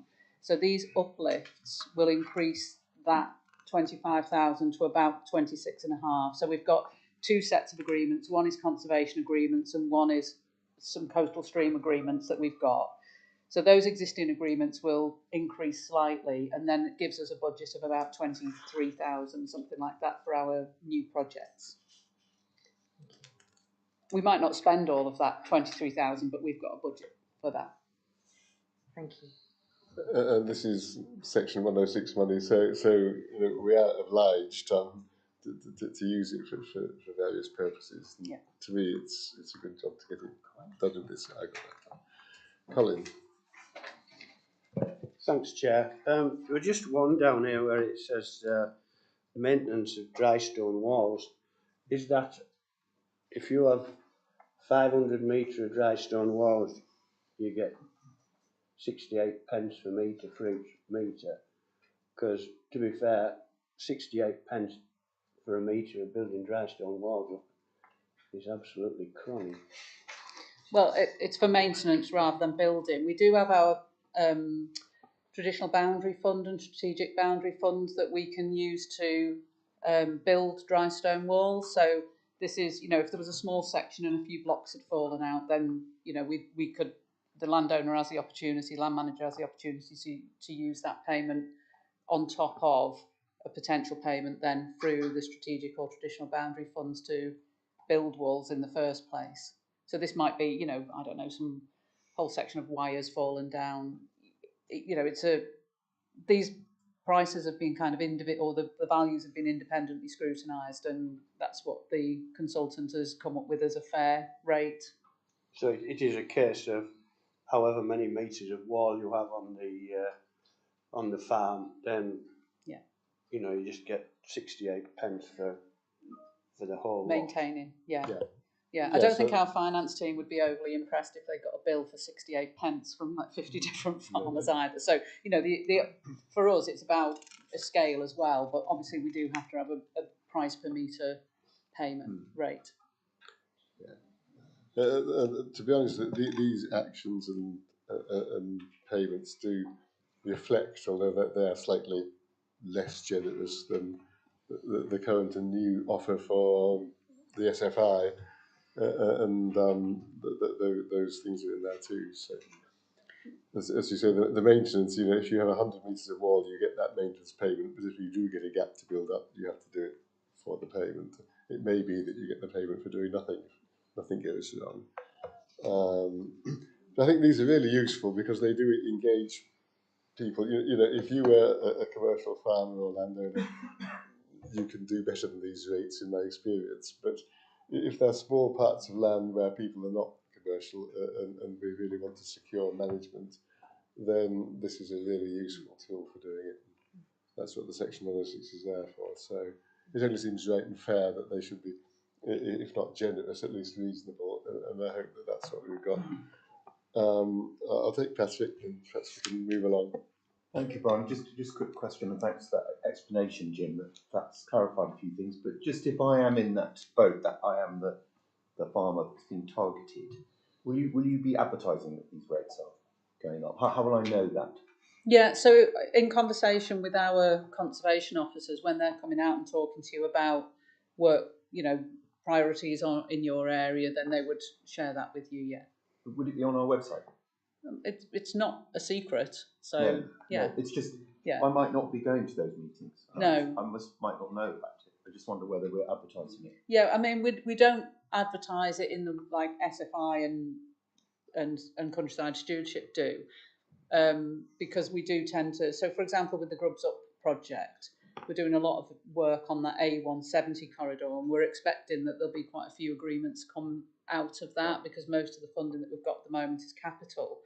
It isn't an unlimited pot of money, so we do need to be a little bit careful that we're targeting it rather than it just anyone can just message us and say, I've got a dry stone wall, can you pay me 68 pence a metre to maintain it? So we are trying to keep it kind of focused and within our projects, of which there are many, because we've got the Grubs Up, we've got the Bransdale work just about to come on stream, all the Escombe coastal stream work. we used it with the Revitalise, and we'll do that with the legacy projects as well. So it's more targeted than freely advertised. Thank you, great. Anybody else? I'm happy to move it from the chair, and thank you for letting us see it. I think it's really important that our Section 106 delivery is open and equitable, and it's important that people can see what they get. I know sometimes, I take the same approach to the woodland scheme, that one person should get the same as another if they're doing the same job, and I think this is doing that, so I applaud that. Is there a seconder? I'll take George, thank you. So recommendation at 8, members approve the increase in payment rates for the land management agreements set out in the table. Paragraph 4.1 above. All happy? Nobody? Okay, I'll take that as approved. I don't think we need Thank to you. take votes against. Thanks, Bernie.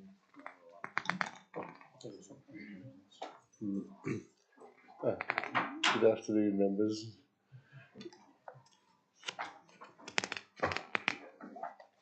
So, do members want to come from the break, or shall we crack on to lunch? I think we should crack on if that's okay. Yeah. Item 17, feedback from lead members on the committees and forums. So I've got FASC, which is Colin. I think is there a written report, Colin? Do you want to add anything to that? I take it it's read. You wouldn't want me standing up for 20 minutes giving all that, like. So moving on, of course, that going forward. Thanks, Colin. So 2 is conservation and climate change. Patrick?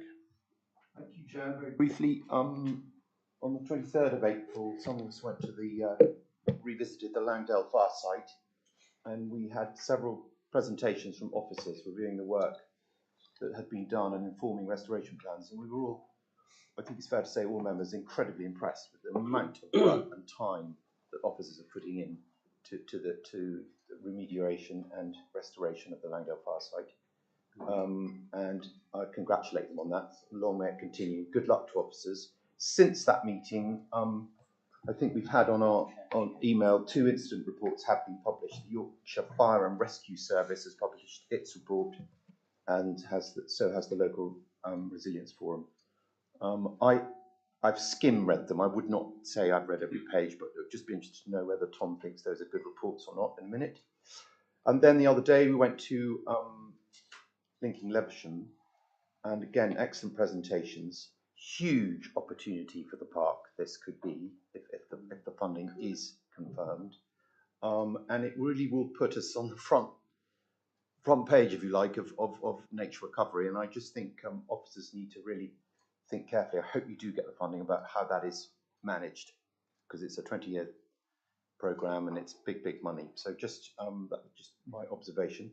And finally, I'd just like to thank Bryony. That was my last meeting as chairman for them. Thank Bryony very much for keeping me on track, Bryony, and her excellent team of officers. She's got a very good team under her, and I've much enjoyed being chairman. It's been a great honour. Thank you very much.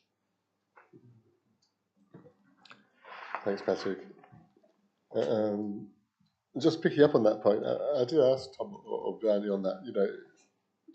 For the nature recovery, 20 years is a long time, and that the experiences that what we think we need at the start may not be what we find we need as we go along. Just assurance that I ask the mechanisms for delivery, monitoring, and decision making get formed. Is the space within there to have that flexibility that I think officers mentioned to us on the site.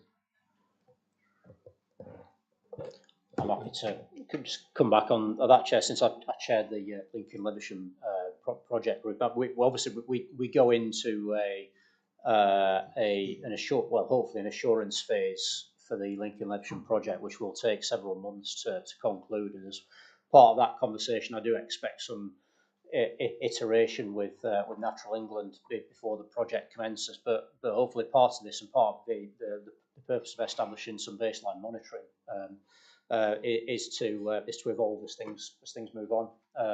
And obviously part of the project is around climate resilience, and we can't anticipate with absolute certainty how climate change is likely to impact on the landscape, other than it will.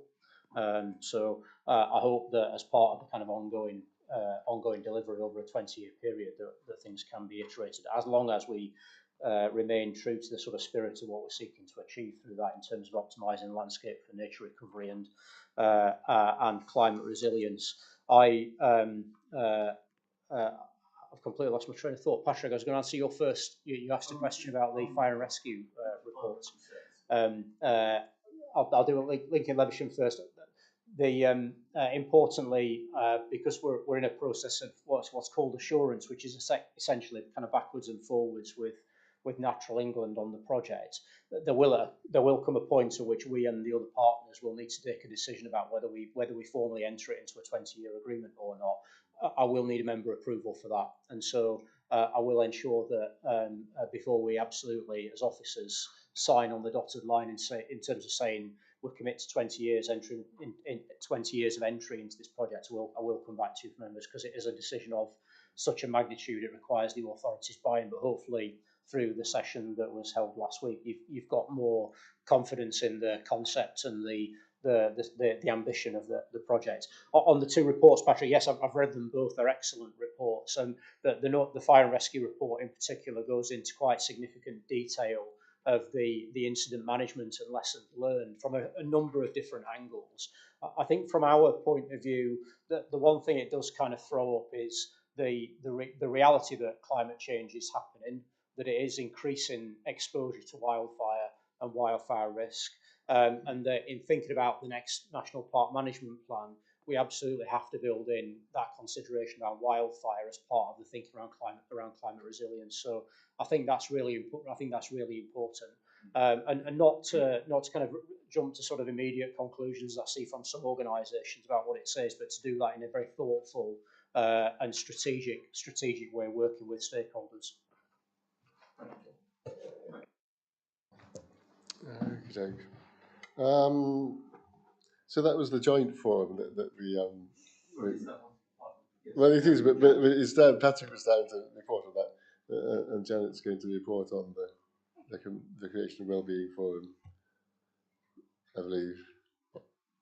Thank you, Chairman. I think I've had the opportunity to report on most of the report and the links to the budget that I wanted to make earlier. But as far as the joint forum and the health and wellbeing side of it, we met at the Whole of Holcombe and looked at the strategy and the accessibility car park and what we were trying to achieve, the fantastic work that's been done on the new tramper routes as far as we can to get the visuals on the Whole of Holcombe, the viewing platform, etc., and our pilot toilet facilities there, which are currently portaloos, but I have to say they are adequate porta toilets. Looking at what things, disabled parking, accessible, etc. on that Whole of Holcombe, and that was the bit that we did there before the people went on to the Lincoln Levisham estate. So again, we'd like to thank Joe and his team and Lucas. And I'm so sorry, I should remember your colleague's name, who has just had a new. Joe just had the new baby and had survived in about 3 hours sleep and was trying really hard, and he did really well to inform us of all that had been done. So I don't think I've got anything more to add, Chairman, so if anyone has any questions, happy to answer. Just draw your attention, as we said earlier, to page 96, which I think is a recommendation. Although I think we discussed what that says is what's going to be happening in the 26-27 deliberations. If you'd like to propose that to the authority, I think that we should adopt it. I do beg your pardon, Chairman. I thought that had been done and covered in the budget part, but clearly not in this part. Yes, it is a recommendation of the Recreation and Wellbeing Forum that budget is considered for the in year for the work that the Health and Wellbeing and Recreation Health and Wellbeing Forum has suggested. We didn't put a figure in there because we haven't worked the projects up. So it's just so that is the recommendation as written in the note of the report. Yeah, we feed the wish to boost those services into that. Is there a seconder for that? Yes. With Abida, thank you, Abida. So I don't want to get it wrong, but I'd like to take a vote on that topic, if that's possible. Since it's been moved as a recommendation, yes, I'm very happy to. But I mean, what I'm saying is, should we decide to do that, I don't want you to throw your hands up and say this is illegal, wrong, or not possible. I'm looking at. I think my monitoring officer is nodding at me that that's above board. I think, as Janet's already indicated, we made notes in the previous paper on the additional one-off DEFRA funding that we were considering opportunities around in this area in response to the Rec and Wellbeing Forum. If members want to move that recommendation and move it to a vote, then I'm not going to stand in the way. No, well, that I can.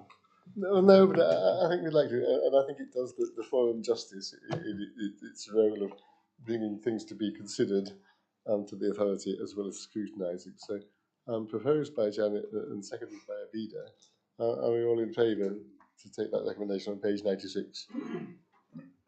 I think that's unanimous. Yeah. Thank you, Janet. Thank you. So.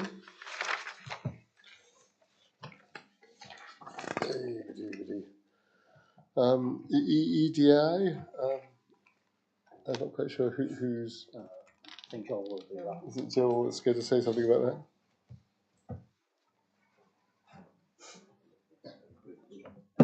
Just very briefly, the EDI group met a couple of weeks ago. We considered new standards that are emerging around accessibility, in particular around people that have particular additional needs and barriers that may exist. So again, the practice, you may be familiar with the phrase miles without styles, but the actual practice and technological developments have increased magnificently over the last 5 or 6 years. So there's quite a bit for the authority to consider. So there was an excellent presentation from one of our colleagues on that. The Protected Landscapes Partnership are also undertaking a review in this area across the whole of the network. So we're working in lockstep with them on this as well. There was also a presentation around the new accessibility trail at Sutton Bank that is being developed. It's one of the milestones that was mentioned in the earlier business plan, and what that will start to look like in terms of its implementation. And then finally, we also had some feedback from the group around a particular feature in respect of the new HQ, and in particular the entrance arrangements, which have been taken on board by officers who are now looking at a practical way to implement that. So that has been really helpful and useful. Thank you, Chair. Thanks, Joel. Any questions for Joel on EDI? Janet? It's a comment, and Joel knows this, and I think, John, you might feel the same. Sorry, there was a bit of a mix-up in terms of not adjusting diaries to the amended diary, so I tried my best to get there, but I was drowned in a library in York somewhere, got the wrong day, and I know, John, you had the same problem. George, as an observer, you did manage to attend the full thing, but so we did our best, but I think from a member point of view, we were light. So apologies for that. Thanks for. So moving on then, I'm at 5, it's the draft notes of the local access forum meeting on the 2nd of June. I think, David, you're still our man on that, so I don't know if you wanted to say anything quickly. Just in time. So the local access forum met on the 2nd of June, and again, there's always a fair bit going on in this. Find it quite interesting. First thing mentioned, and this is something that's been on the agenda for quite a while now, and that is the boardwalk on the sort of Forge Valley, Rawcliffe Woods area. And it's been in a state of disrepair for quite a while, and somebody always brings it up. There's always a lot of concern, a lot of sympathy. We never really get a lot done. I didn't realise that it was former Scarborough Borough Council, So I'm assuming now it is now owned by North Yorkshire Council. So me, like a fool, put my hand up and said, well, there's 3 or 4 councillors around here. We should be doing something about this, and that was it. And when I got home, did a bit of research. This Rawcliffe Wood, 400 acres. I just thought it was just a little bit of moorland. Apparently, there's a few trees coming down now, bit of wind-blown timber. So it doesn't sound great. It's on, I think, speaking to David Jeffels one day, it'll be on our parish council forum agenda tonight. So I did get George Windaley's sort of taking a bit of interest in it as well. And we exchanged a few emails. And I do know that the chair of the cluster group, that farmer cluster group that I'm involved in, he was on the this community inquest group that run it now. He was on that for a while, so there's a bit of local knowledge around about, and sort of inspired by visiting the Lincoln Leisuresham project and what's happening there. Yeah, I meet with the assistant director at North Yorkshire Council Environment every month as in the climate change role. It was cancelled the end of, should have been tomorrow. It's been cancelled. So I will sort of tackle him, and then we'll see what we can do really. Because to be quite honest, if it's council owned and it's not being looked after, we need to be doing something about it. So that was that one. I think also if anybody's been to a local access forum, we would pick up that if you're a horse rider, you're extremely well represented on there. And a lady that has been on that for years and really fights hard for the equestrian side of things. And the latest issue was access to commons, especially sort of at that Gisborough Westerdale side. The 1993 Commons, no, it's a Section 193 Commons Act. And so looking at liaising with landowners for access points and also to educate riders and their responsibilities. There's a lot of big like livery stables around that Gisborough area, and hopefully we trying to sort of move that on a bit. So probably the most interesting one is we got to was on the lightweight walk, and I think sort of in the sort of now we've moved on to other walks, and there's not as many people do this lightweight walk anymore, and it only about 400 people a year going back in the 80s. I know when I was at school, I sort of narrowly avoided doing it by for whatever reason, but everybody seemed to do the lightweight walk then. I know my wife did it about 3 years ago, and she couldn't move for 12 hours when she got home. It's sort of seriously hard work. But there's a new lightweight walk club, or a sort of reformed or whatever club, that is sort of trying to get better access on some of the routes, sort of on the sort of the coastal side, where we go through a lot of peatland, a lot of bogs. And this new group is wanting to sort of create actual proper rights of way rather than just relying on permitted access, which has always been the case. I think we heard that the point was made by that the guy who started this, Bill Cowley, just his farm was just opposite across the road from me actually. But the main point was to travel sort of west to east, and really how you get there is not a big deal on doing the lightweight walk. And when this was started, the damage to peatlands and that sort of stuff wasn't really an issue, but obviously now it is. And so we ended up having a vote because one of the lightweight walk club members is on a committee, and he wanted to see more permanent routes. So we actually had a vote, and so which he was defeated. So it's going to stay in the form it's in. And so lastly, just a last highlight, can't not mention the Moors Bus and what the fantastic work that the Moors Bus are doing. And sort of the season's extending now over the summer. It's going to end on the 27th of October. There's actually 5 vehicles on the road during that sort of Sunday bank holiday sort of time, which it's fantastic really, because I was on here when we made the decision not to be involved anymore. And it's probably fortunate now we've got the mayor who's very much into this, and obviously the sort of greener transport. So it appears to be going from strength to strength, and really long may that continue. So that's all, Mr. Chairman. Thank you. I don't know if you've had a sandwich, but that'll be forward to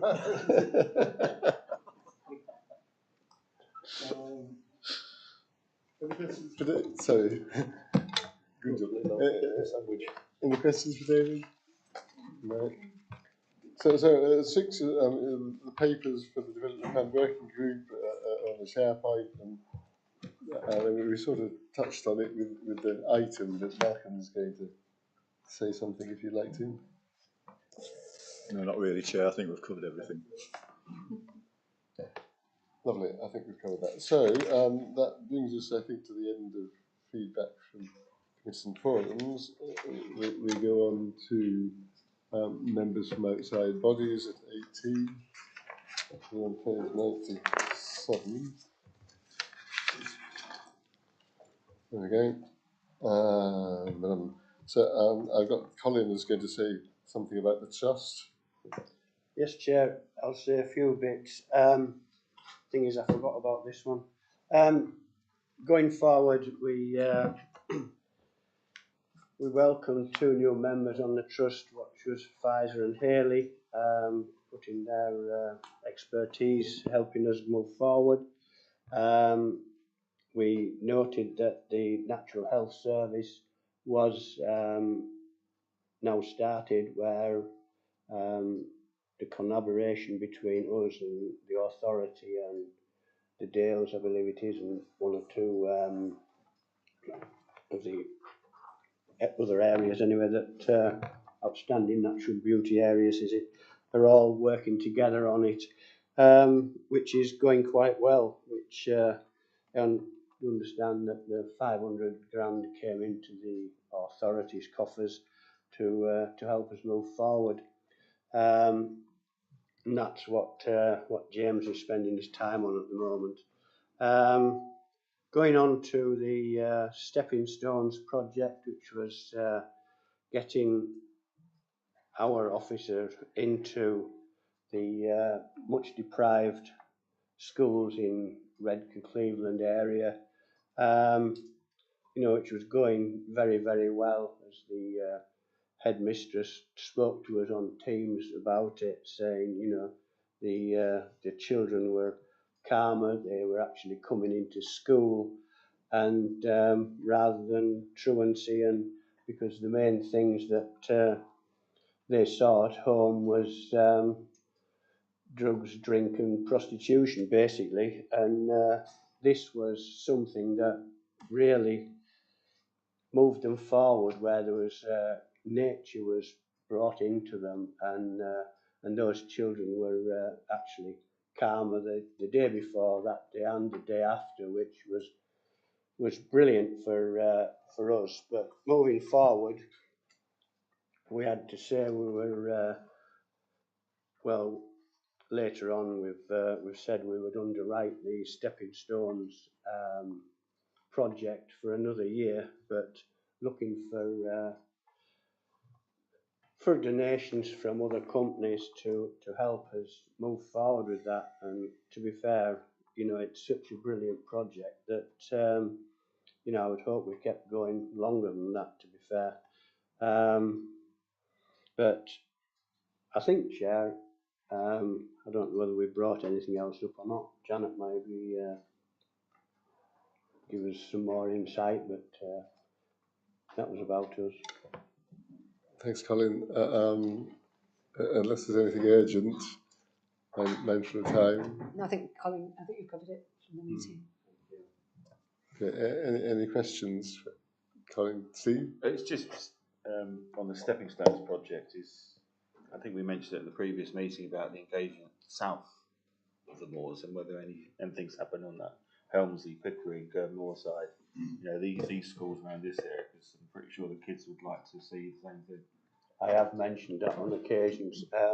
They are looking at possibly coming down to Scarborough, which is another basically deprived area, because those areas round here aren't declared as deprived, you know. But I know our local schools would love this sort of thing, but it's all a case of funding going forward, to be fair. You know, unless you've got the funding, we can't put these staff in to be able to show the kids how it goes forward, you know. And they like to take those children out into the park for a day or weekend, is it? And, you know, which is absolutely brilliant for them. But, you know, it's down to funding, and the trust hasn't got the funding for that. So we're looking for local companies to be able to put money in so we can move forward with this. And, you know, every donation helps, like at the moment. I think in fairness, the conversation we've had about budgets, resource and intent, you know, cross over into all that, and I'd welcome a conversation about who gives us the best value for delivering, whether it's the trust, the authority, or whichever. Just a footnote I think we should add to that is how we're assessing the kids, because I'm not comfortable with them not being deprived enough. In some of the schools in the local area in Rydale, there's smaller pockets, granted, but I do think we need to really look at this properly and more equally for some of the kids, because I know full well from local schools that some of those kids are not getting the same engagement as other kids. So I think we should not quite make some assumptions. Okay. And I'd also say, for those that sit on the FIPL funding panel, it's interesting that, you know, FIPL has funded some independent or other charitable people who are doing the same thing as well. So there's quite a lot of people working into this space. It would be nice if we could sort of try and make sure that the paint that we put on covers everybody, and I think that's what you say, whether it's by patchwork or by a collaboration. So campaign for national parks. David isn't here. I think he says there hasn't been a meeting. I think campaign for national parks are brewing up on national parks governance, but we'll hear about that at our say later in the year.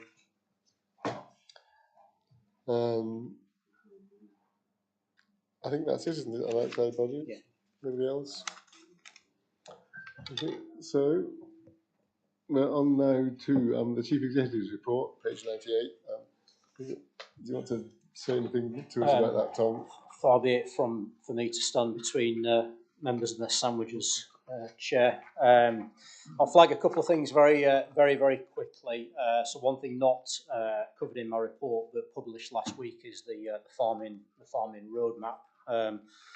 Just for members' awareness, you may recall that most national park chief execs have some lead responsibilities across the national park family, and since my learned friend Kevin Bishop, chief exec of Dartmoor, retired in March and was previously leading that area, I've now taken over that portfolio from him, so I'm quite heavily involved in national work on farming policy. But I think overall that was the farming roadmap I took has been quite positive, particularly the indication that in future support delivered by the ELM scheme will be spatially targeted, and that seems to suggest that ultimately then there will be more funding where nature recovery activity can be optimised, like in protected landscapes. So I'd say that's been quite positive.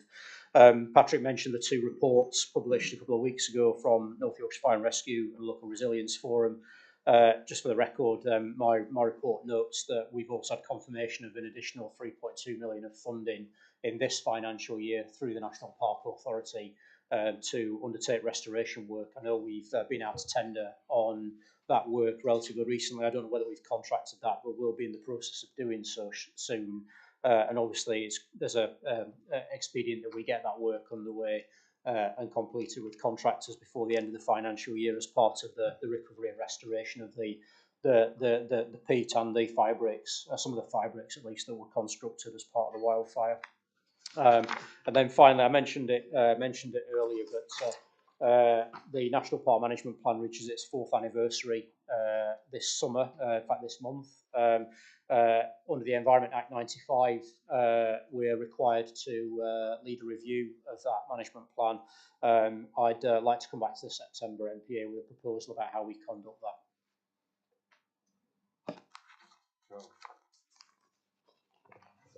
Thanks.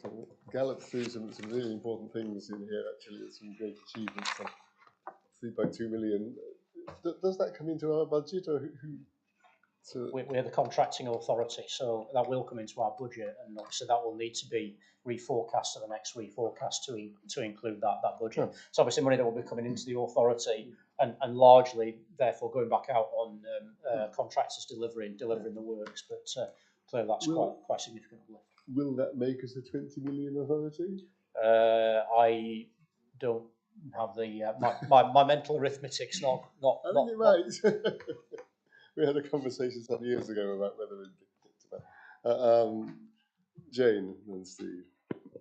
Thank you, and it's great that we've been given the sort of the job to do that. I think it's really important because we're so close and with such knowledge and with our great team that we've got here. Does that mean that some of their time will be accounted for within all that they're doing from that budget rather than from our other budgets? I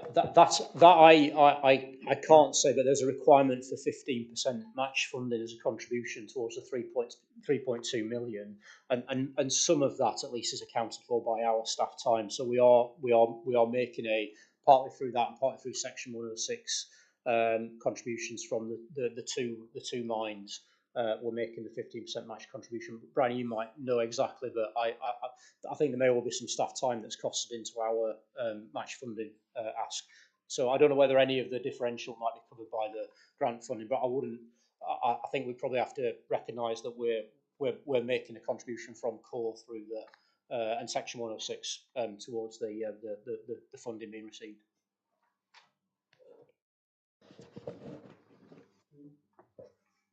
How concerned are you over the national, protected landscapes NSIP decision? Because that does seem to be something that's really concerning going down the line if it's legislated badly. Yeah, it could be, Steve, and I'm glad you've raised the point. It's something I worked on quite closely when I was leading for NPE last year. It's good that governments recognise the need to protect the Protected Landscapes Duty, and the Protected Landscapes Duty was brought in through the Levelling Up and Regeneration Act, remains intact. I think we're slightly apprehensive about what legislative vehicle will be chosen to give effect to the recommendations of the Fingleton review into nuclear regulation. And given that theoretically funding from NSIPs as compensation and mitigation for the harm created to landscapes could have been a vehicle through which private finance could be raised for protected landscapes. I think that does raise some concerns. That said, I don't want to kind of prejudge or preempt the outcome. We're watching that very closely and working closely with our sponsorship team in DEFRA to ensure that we can ensure that the government's intent and spirit in terms of its accepting the recommendations of the Fingleton report can be taken forward without weakening the protections on protected landscapes.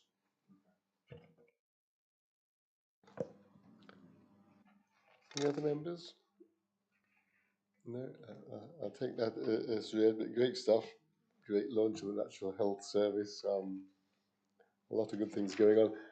I just mentioned to members that I think it was Colin mentioned to me a few meetings ago about keeping up to date with our collaborative and national working. And it is on my mind that a big proportion of our time and expectation goes on collaboration and national working. And we just need to make sure that it's not just down to me as chair or Tom. I can have another think about that over the year. But I mean, it might be that some of these issues could be actually picked up by the relevant forums. So just to try and get members, abreast of the collaborative expectations that government and others place on us. So it might be nice to get NPE's Executive Director, Debbie Stockwell, to come and see us at a meeting during the year too. I think that would be a good thing. Thank you, Tom. So that brings us to on the record. 20. So just the rest about UK's conference, which is in September. I just wanted to check in with you about this because we have a slight oversubscription of interest since our call for volunteers, and so paragraph 1 just sets out the process, which I think we said before, which would be the fairest way to make ourselves fit the number of places, and it might mean that I could have a discussion with those members. It might mean that the drawing of straws, or if there is an extra place, we would talk about that too. But I just thought I'd make sure that you were happy with that before proceeding. So there for your information. I'll take silence as acceptance. To the community forum dates, provisional meeting dates. George? So this is, you are now on the calendar for next year. Yeah. I just want to highlight, as you know, 2 members of the authorities arrived 2 hours after the meeting started. That's obviously because they were not having fun. They were having another meeting with North Yorkshire Council that had been in the diary for a long time. Many members here are appointed by authorities. I think more than 50% are either the representative appointed by North Yorkshire Council or Redcar and Cleveland.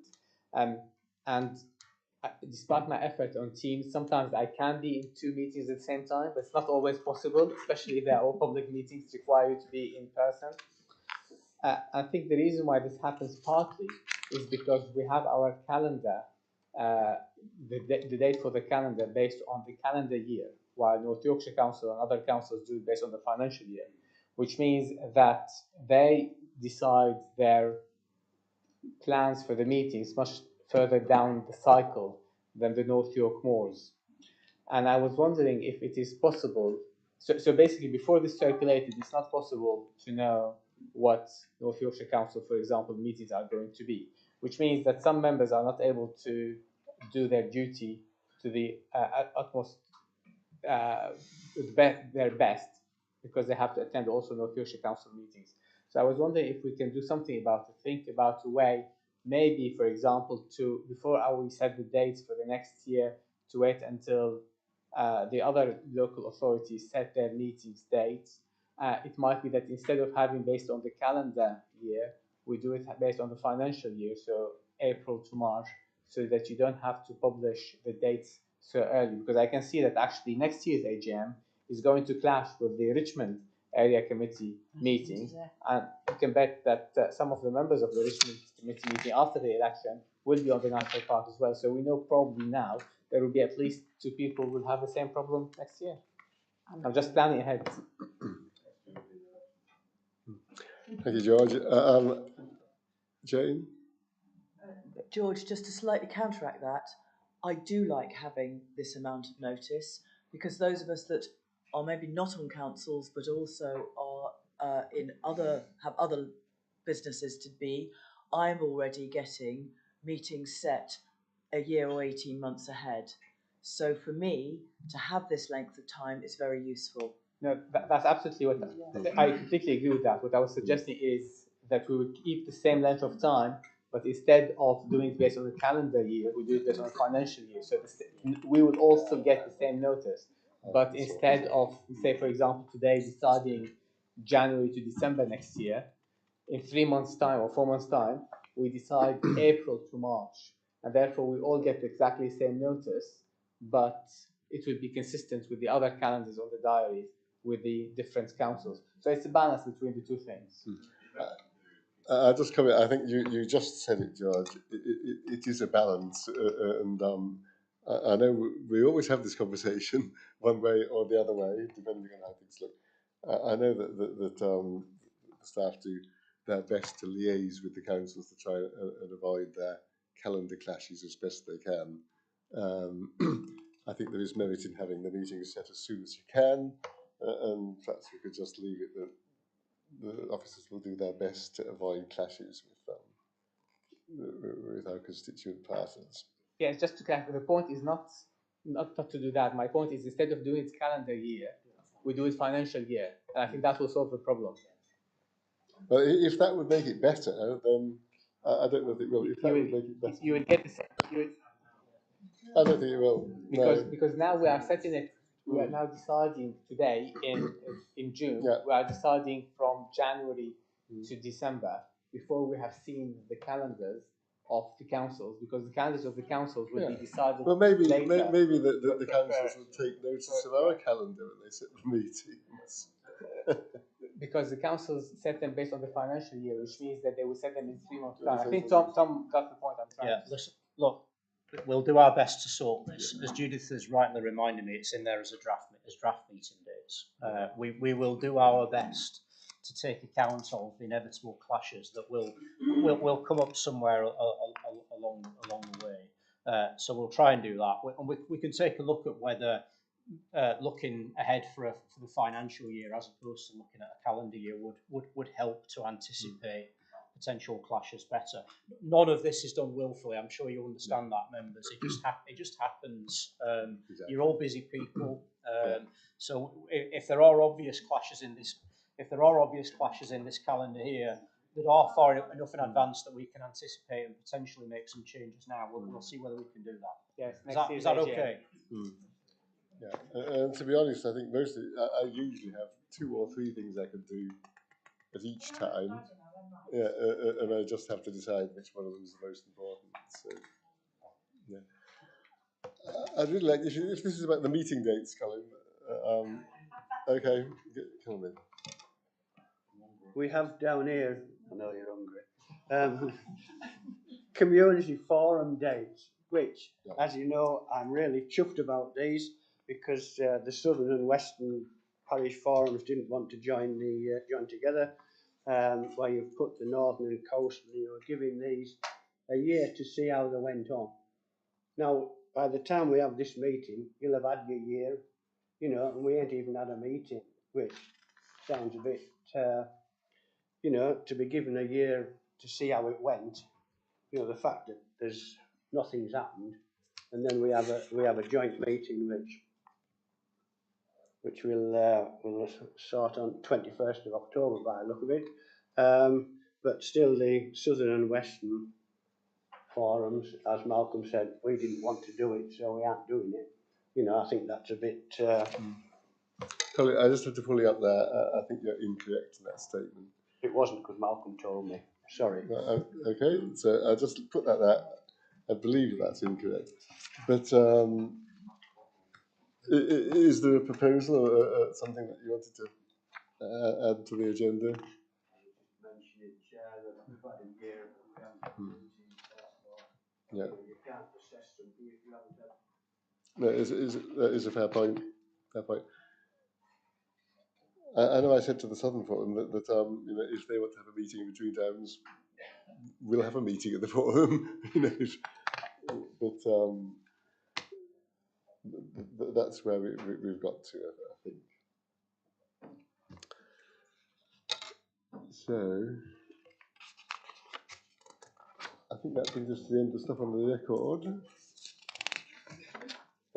It just leaves me to whether the chairman has any other business.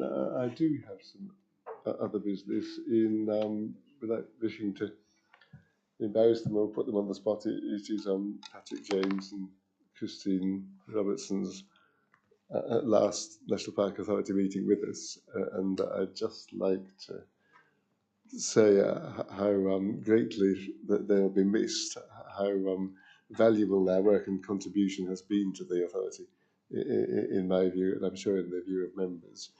and to thank them for that work and to wish them all the very best in the meantime, and that we hope that we'll see them back again here one day in one way or another. Is there anything that you'd like to say, Christine, first? Thank you, Jim. I would just reflect that fact that it's been a real honour and a privilege to be a part of this group, and I've really enjoyed my time as a member of the National Park. Many of you will know that I had a bit of a interaction with the park prior to this role, and so I feel like it's been a long relationship which has grown and matured over that period of time. And I would reflect, as you also mentioned, Jim, it would be great if that were to continue in some guise going forward, unknown to us all at this point. But anyway, again, thank you all for being great colleagues, and I really appreciate the time and the opportunity to have gotten to know you and to have had some role in helping to shape and drive forward the outcomes of the park. Thank you. Well, I absolutely agree with everything Kristen said. It's been a huge honour to have been a member, Secretary of State member for all this time. 8 years has gone very fast. I remember it was only 18 months into it. We were all on lockdown, speaking to each other via screens. Thank God that's all over. But I've thoroughly enjoyed it. And apart from anything else, I won't go on for too long, but it just has made me appreciate even more how incredibly lucky we all are in this room to live or be associated with the North York Moors. It is just the most wonderful bit of the world, and anything I could have done to try and enhance it, I hope I've done a little bit towards that, and I thoroughly enjoyed it. Thank you, everyone. So,